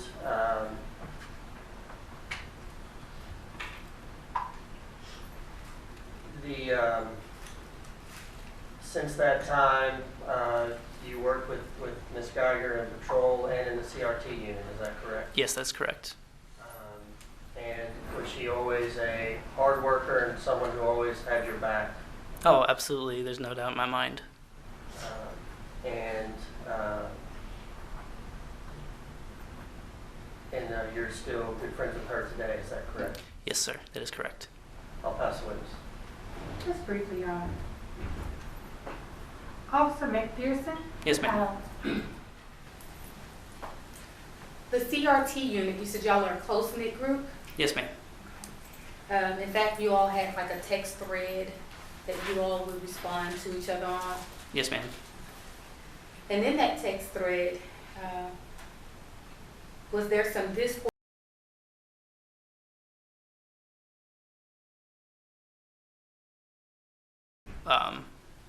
You know, our group where we would talk about what was going on that day. Yes.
Okay, so anytime they go off record, they cut the sound. So that's why I had to switch from one stream to the next so abruptly, because the other stream, they just totally cut it. But for those of you who are just watching and tuning in, if you've been following this trial, they cut the sound.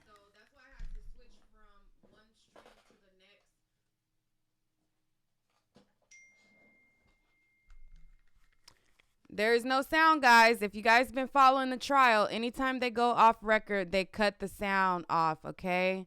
So what they're doing right now, they are approaching the bench.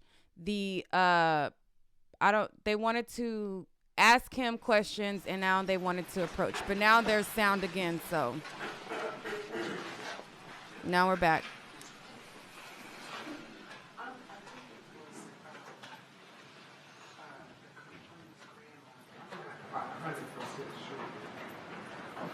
I don't have a problem with them coughing, I was just trying to offer them a minute if they needed it. I know how hard it is to suppress a cough.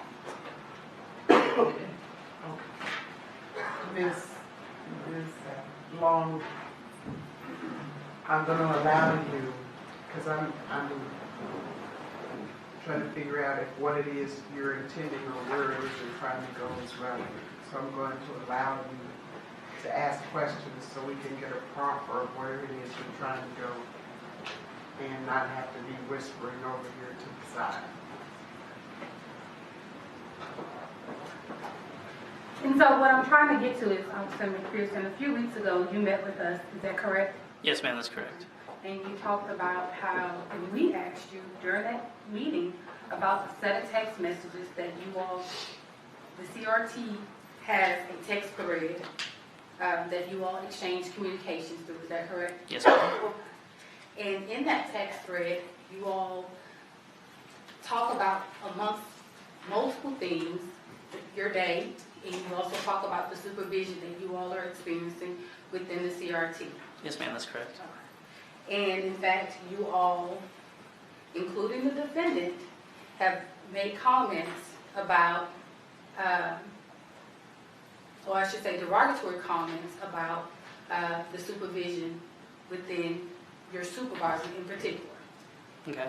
Is that, am I making this up or is that true? No, I'm not. No, you're not making it. You're not making it up. No. Okay. And so, when we talk about Ms. Guyger, the defendant, being, you know, a hard worker and respectful and all these other things, I mean, there are sometimes it's not as respectful as you just displayed to that jury. Okay. Well, Is that a yes or no statement? could you repeat this? Because For clarification,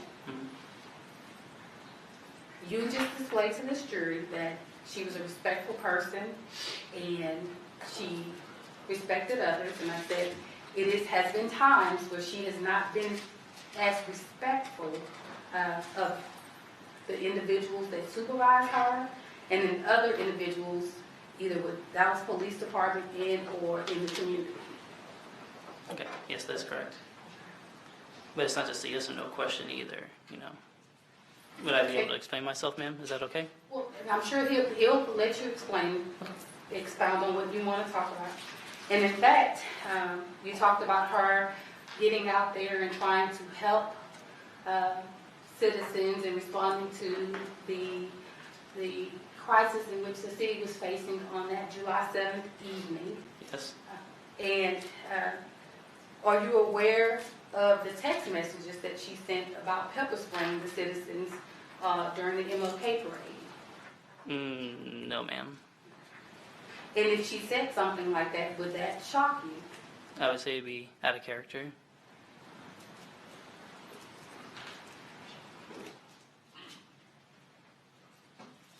And would it also, have she ever mentioned to you, or are you aware that she's mentioned about the work ethic of different officers of different ethnicities? No, she hasn't. We have not had any conversations about that. And would it surprise you to know that she made a comment that I'm not racist, but we just work kind of different? It would sound out of character for her. Your Honor, that's the line of questioning I wish to pursue. Do you have objections? Or do you have any questions? Could I clarify a few things, Judge? Yes. So the prosecutor talked about these derogatory, disrespectful, awful comments that were made about your supervisor. Do you remember, did someone call him in a text thread Tubby? Yes. Okay. Did anyone call that to him to his face? No, I don't believe so. Was there any did anyone not follow the sergeant's orders because they made a comment that they called him Tubby on the text thread? No, sir. All right, so that's the derogatory comment about the sergeant, correct? From my understanding, yes. All right. And the other comments, you're not aware of those, you weren't part of those text conversations, correct? No, sir. Do you have anything else, Ms. Long? Well, the defense attorney asked you, did y'all not follow his instructions? But there were moments in the CRT, at least according to the text thread, that you all did not always follow his instructions. Is that fair to say? I mean, there's a lot of text messages, ma'am, so it's hard to say. I don't know what you're trying to get at, though. Could you explain a little bit more, please? He used the word always. Always means just that, always. All the time. There's a lot of text messages, ma'am, so it's hard to all the time say. I don't know what you're trying to get at, though. Could you explain a little bit more, please? He used the word always. Always means just that, always. All the time. Okay. Did you always, all the time, follow everything you, the defendant, it was 5 of you all on that team, correct? Rivera? Yes, ma'am. Mark Rivera, all of you all. Did you always follow all the instructions that was given to you by that certain supervisor? Nah, you can't say always. I think this is too much of a define, of a solid, because I think there's just a multiplicity of decisions and stuff like that are made throughout the time that we were there. If that's fair. I'm not saying always. That was the word came from that person. So let me be clear. You want the jury to hear that in the CRT's text thread, which included all of the persons working on the team, with the exception of the supervisor, there were derogatory comments about the supervisor, specifically calling him Tubby, and derogatory comments about his supervision. Yes, Your Honor. And your objection is? Because it's not relevant to the issue at hand and the moral culpability of. I'll sustain your objection. We won't go into her having referenced her supervisor as, well, I don't know if it was her or just a text thread, referencing the supervisor as Tubby, or criticizing his supervisory style. Is there anything more that we need from Officer McPherson? In asking him about the questions about the text message from the MLK. Was he on that thread? I don't believe, well, No, it was not. you know, I think it's a question to ask about her character, because that's what he's been talking about.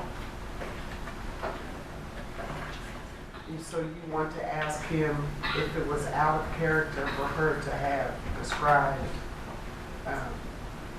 Pepper spraying the public when he just talked about her trying to save the public? Well, I think you all have those text threads in evidence. Yes, Your Honor. So in as much as he was not on the text thread, I will not allow you to ask him about that question. Okay. They're in evidence.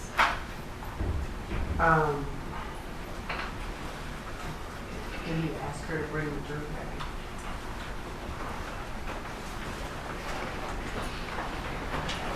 Mr. Rogers, I'm not trying to.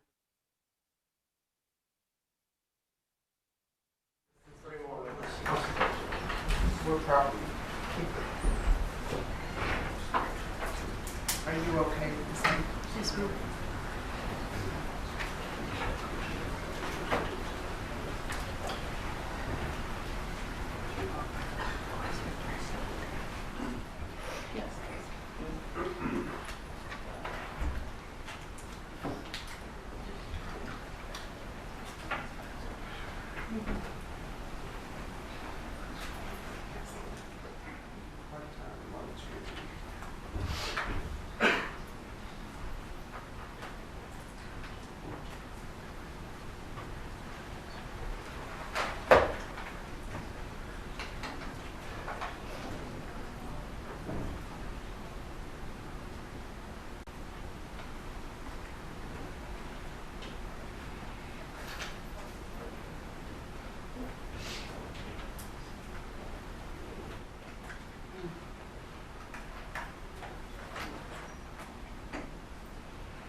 Yes, ma'am. All right.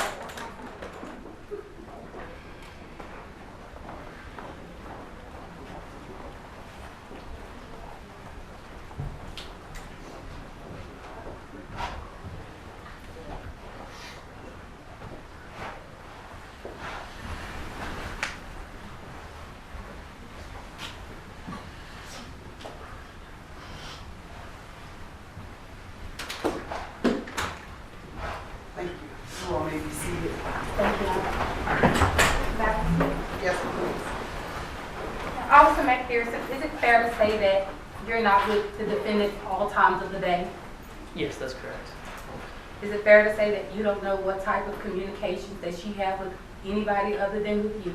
That would be correct. So you don't know what her character is, only what her character is with you and what you've seen? Well, that's the only thing I can testify to, yes, what I've seen from her.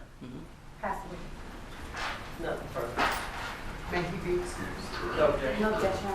Thank you very much, officer. Thank you, ma'am.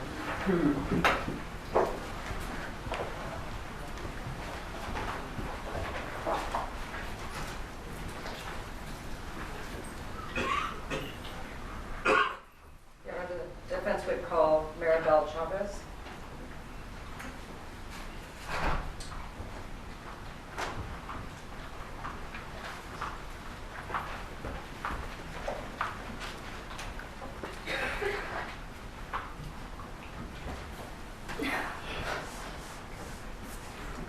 Do you swear or affirm that the testimony you will give will be the truth, the whole truth, and nothing but the truth, so help you God? I do.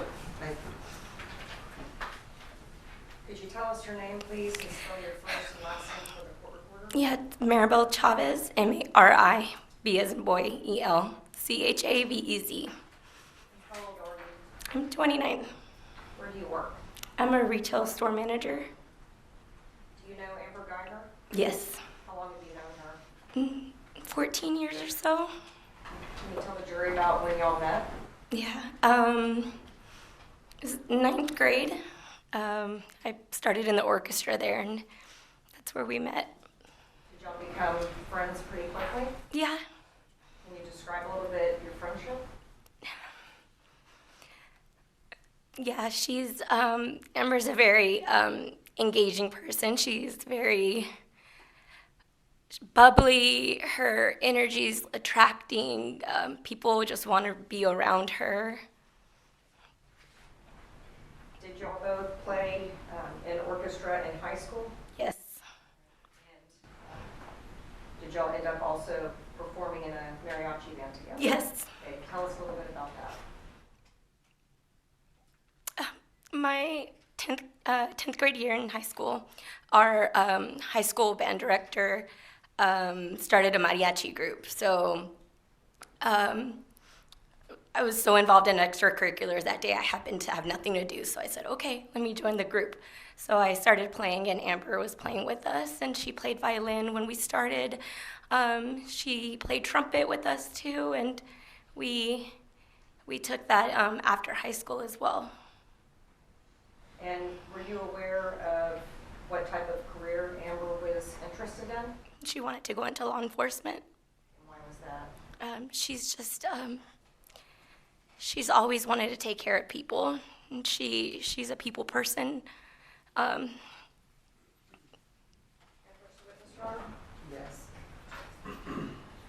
Ms. Chavez, I want to show you two pictures that have been marked as defendant's exhibits number 97. Is this a picture of you and Amber together with the other members of the mariachi band? Yes. And the same with defendant's exhibit number 98? Yes. Number 97, 98. No objection, Your Honor. Both admitted may be published. Thank you, Judge.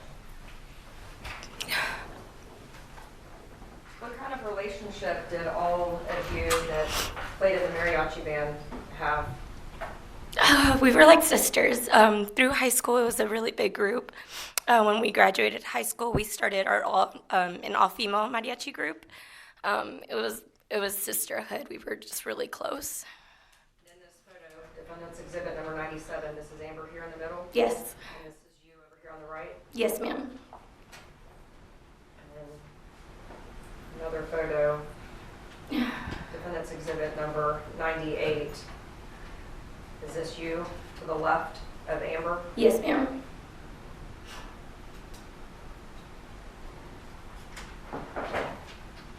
Ms. Chavez, what kind of person is Amber Guyger?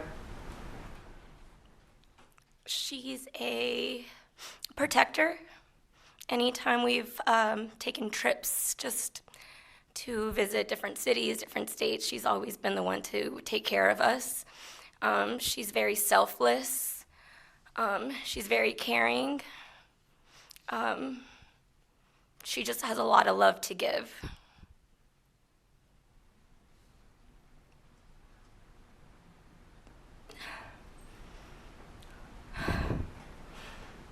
Ms. Chavez, a few weeks after the shooting on September 6, 2018, did you have an opportunity to see Amber?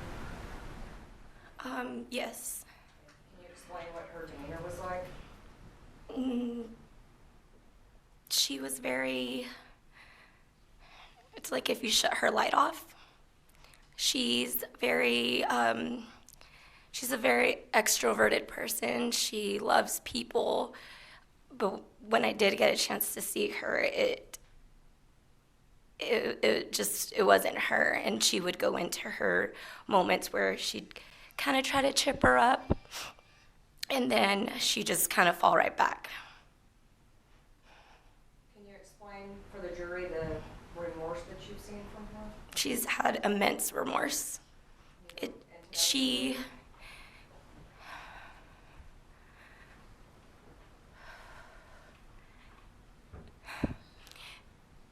Amber has a lot of love to give, but Amber doesn't, even prior to this, Amber, I don't feels like she's worthy of love. That she's not worthy of a big love. So this happened, and she just does not feel like she deserves to have any kind of happiness. And anytime she even gets close to even like a smile, she kind of reverts back. Why is it that she feels like she doesn't deserve to She feels remorseful, immense remorse. Do you know what she's relied on this past year to deal day to day with what had happened? Her family, her friends, faith. I don't really remember Amber being a person of faith through high school.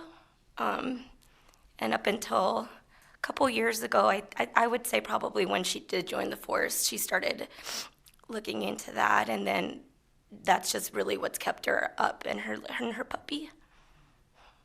So when she started with the academy is when you feel like her faith started to grow at that point? Yes, ma'am.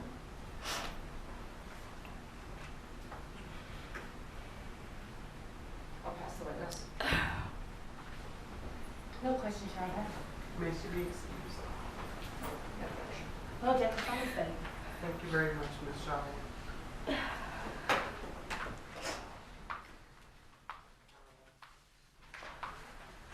of the defense would call Brenda Salas.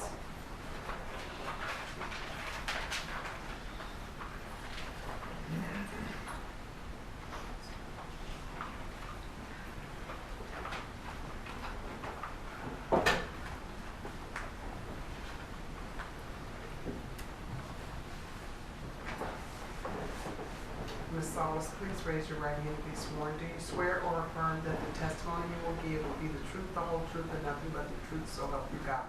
I do. Thank you.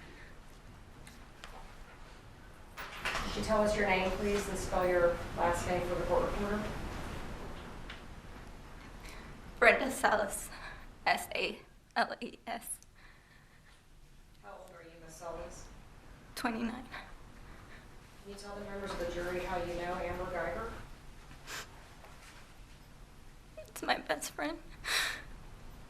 How long do you know her?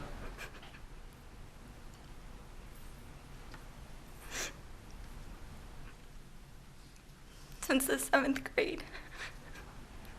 Where were y'all in school that you met? Carter Junior High. Can you tell the members of the jury how it was that you two became friends?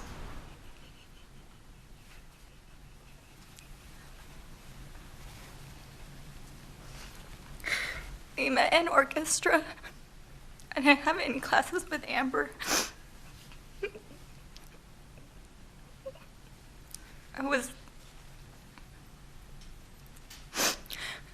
The orchestra teacher, she would open the orchestra room for us as a safe place. Orchestra students, orchestra players sort of have a nickname for themselves. We're called Orc Dorks. She would open up the room as a safe place, and during this time, my family and I were going through some really hard times.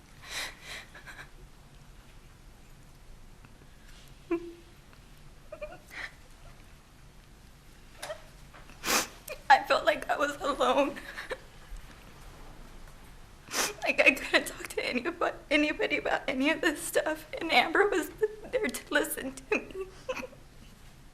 You mentioned that the orchestra teacher would open that room up for y'all as a safe place. Yes. Were you and Amber and some of the other kids somewhat bullied during that time? Yeah.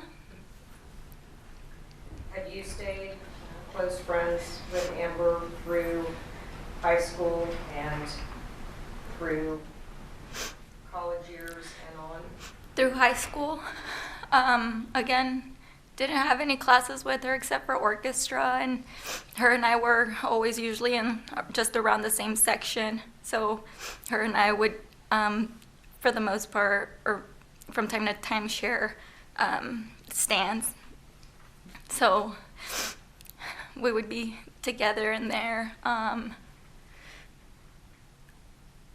Other than orchestra, I didn't have any other class or any other place where I would see her, but we still stayed in touch. After high school, I went to UTA and kind of lost contact with a lot of my friends.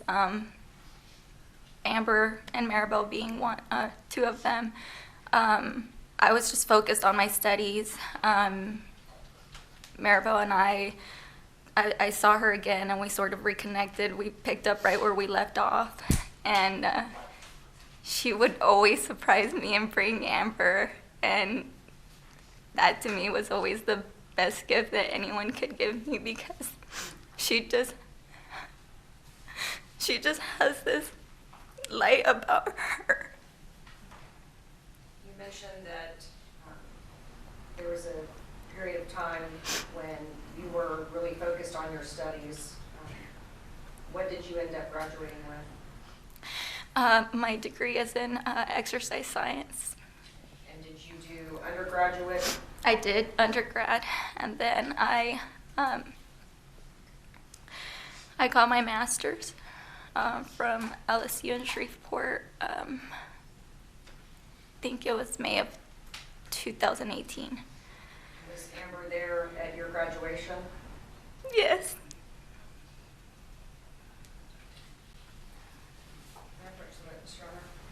Yes.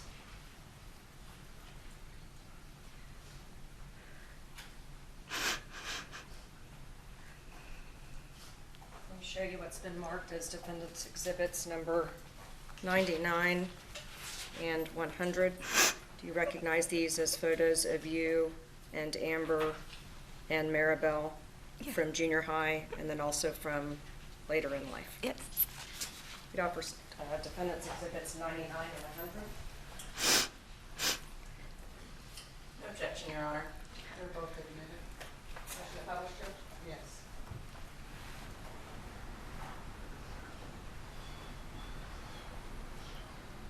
Defendant's exhibit 99.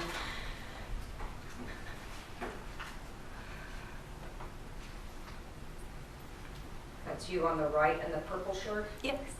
And Maribel in the middle? Yes. And then Amber on the left, is that right? And the three of you have stayed close friends up until this day, is that right? Yes. And that's exhibit 100. Is that you in the middle? Yes. And Amber's on the left? Yes. And Maribel's on the right? Yes. Where were y'all in this picture? We went to Chicago. We went for the Rangers versus Cubs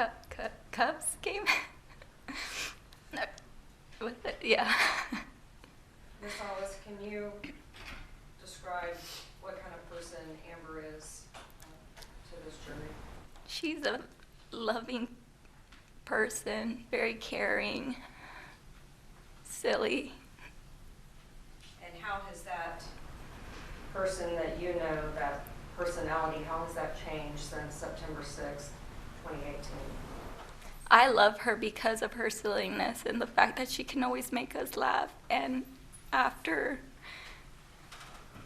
the horrible incident, I feel like she has to try harder to be that person, and it's not there anymore. She's not Amber anymore. What kind of remorse have you seen from her regarding this incident?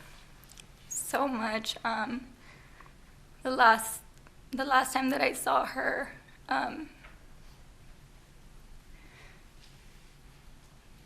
she just told me that she just wanted to say sorry to his family.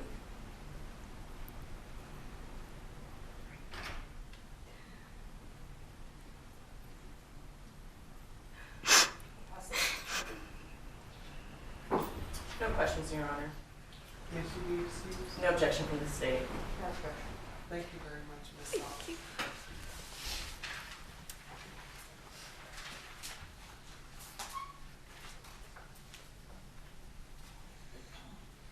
Your Honor, the defense would call Wanda Park.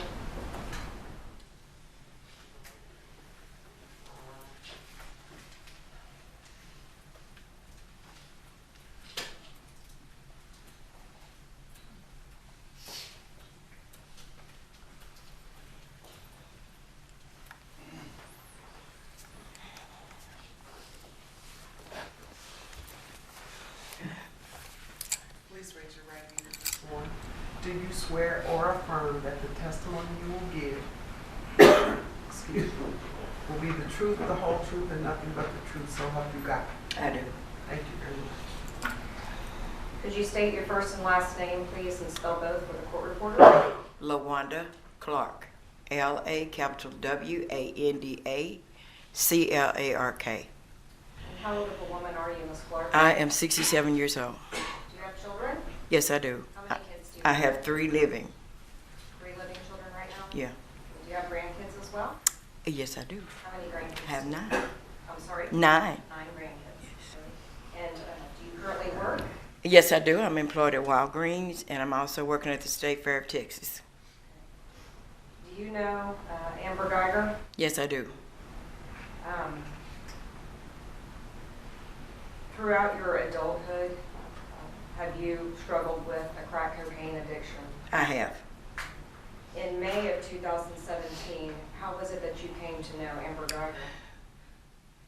I was at a drug house that day, and the police came and made us all come out. And I didn't see Amber as a policewoman that day, as a policeman at all. I saw Amber as a human being. You know, she kept coming to me and she told me, she said, "You don't fit the profile." You know, she said, "What are you doing here?" You know, and she came back to me several times, you know, saying things similar to that. In other words, she let me know that I mattered. You know, that she just didn't see me as an addict, you know. And as time went on, you know, and it ended up that day, and she wrote the ticket. She said, "Now you can do 1 or 2 things with this ticket." She said, "You can either continue on the road that you're on, or you can let this be your ticket out." And that's what I chose to do. So that day, how many people were in that house with you?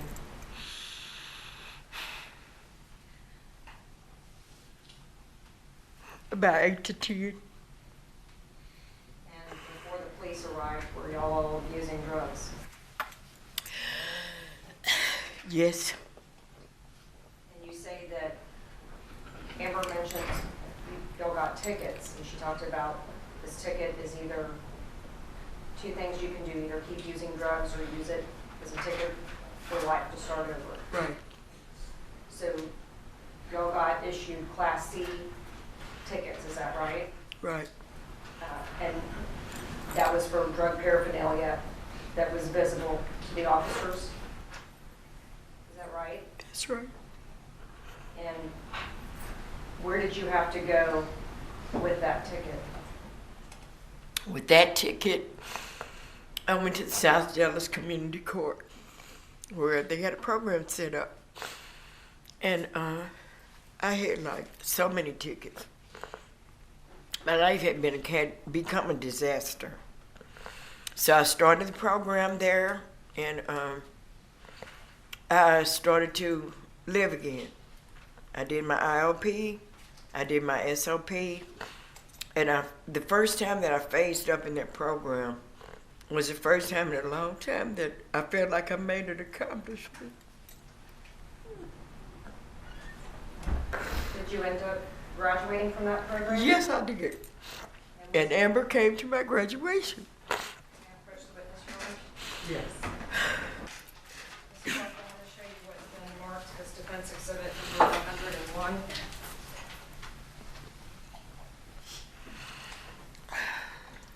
Do you recognize this photo? Yes. Is that a photo of you and Amber from your graduation from Yes, that it is. community drug program? Yes. Criminal for Defense 101. No objection, Your Honor. It's admitted. Permission to publish, Your Honor? Yes, ma'am. Ms. Clark, how did it make you feel that day that Amber took the time to visit with you and ask you what was going on in your life that caused you to end up at that dope house? It made me feel so human. It really empowered me that day. It really made me feel like, it really made me stop and think. You know, really, what am I doing here? I'm sorry. Go ahead. Did any of the other officers who were there pull anybody else aside and visit with I don't you? know if they did. I don't know if they did. I mean, I was in such a state. You know, I'm thinking of, what is this going to do to my family? You know, if this goes in a bad direction. I was so ashamed, is what it was. You know, so I really don't know what else is going on. I just wanted it to be over. Let me go. You know, and I sat there on the porch and I prayed, you know, and I asked God, I said, if you let me get out of this, I'm done. And I have not gone back. And that was your day of sobriety? Yes, right? indeed. Yes, indeed. And your graduation from that drug program, that picture that we see in Defense 101, that was a kind of a restart of life for you in a way, is that right? Yes, it was. And that was the day that you, in fact, sought out having Amber come there, is that right? Yes. Okay, how did that work? Well, I asked when I was coming up for graduation, I asked Judge Williams if I could have the police officer that wrote me the ticket come to my graduation, because I wanted her to know what an impact she made on my life. You know what I mean? And what was the reaction that Amber had at your Oh, she was elated. I don't know who was more excited, if it was her or if it was me. You know, just to know that I made it. You know, that I really did take that ticket as my ticket out. You know, and recovery is in my life every day. I have my family back. I have my children back. I have my grandchildren. I have a life now. I'm gainfully employed. You know, I have an automobile. I have a place to live. You know, bills are paid. Credit score is going up. You know what I mean? Yes, ma'am. After the shooting on September 6th of 2018, did you try to reach out to Amber? Yes. How did you do that? I went to community court and I asked Officer Joe, you know, because I would go there and I speak. I'd go over there and I'd do a little mentoring now. And they all met me at the door and they said, well, I know you heard about Amber, but it didn't affect me, I think, the way that they thought it would. But they all rallied around me, so I would get cards and different things and send them to Amber to, you know, lift her up and let her know that I loved her. You know, because, I mean, she's a human being, you know. At the beginning, the middle, and the end of the day, she's still a human being. Thank you, Ms. Clark. I'll pass the witness. Ms. Clark, congratulations on your sobriety. Thank you, thank you. They should be excused. No objection from the state. Thank you very much, Ms. Clark.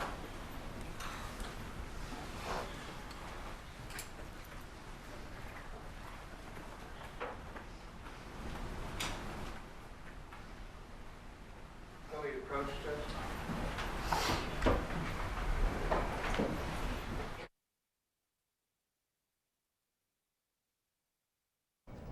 Okay, so we're watching this sidebar. Do you think we're about to wrap and go on to the closing statements, or?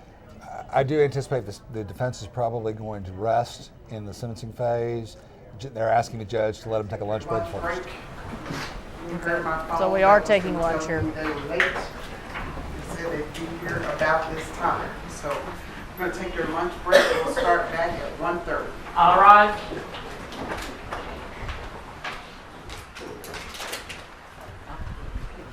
Okay, so we're now on lunch break. I guess we're watching here to see if anything else is going to be said, but I think we're wrapped up for an hour. So we've heard some pretty interesting testimony this morning.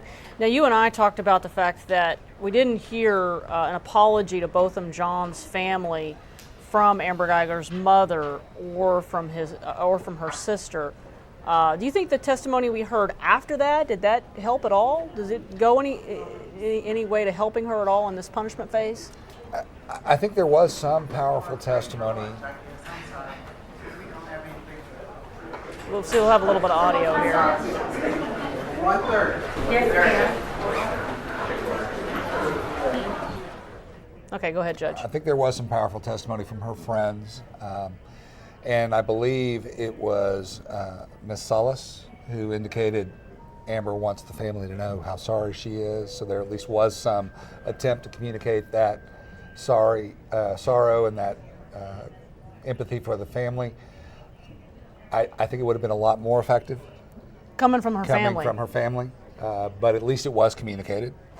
I actually believe one of the reasons I think the defense is going to arrest Ms. Clark was probably as powerful a witness as you're going to have testify on Ms.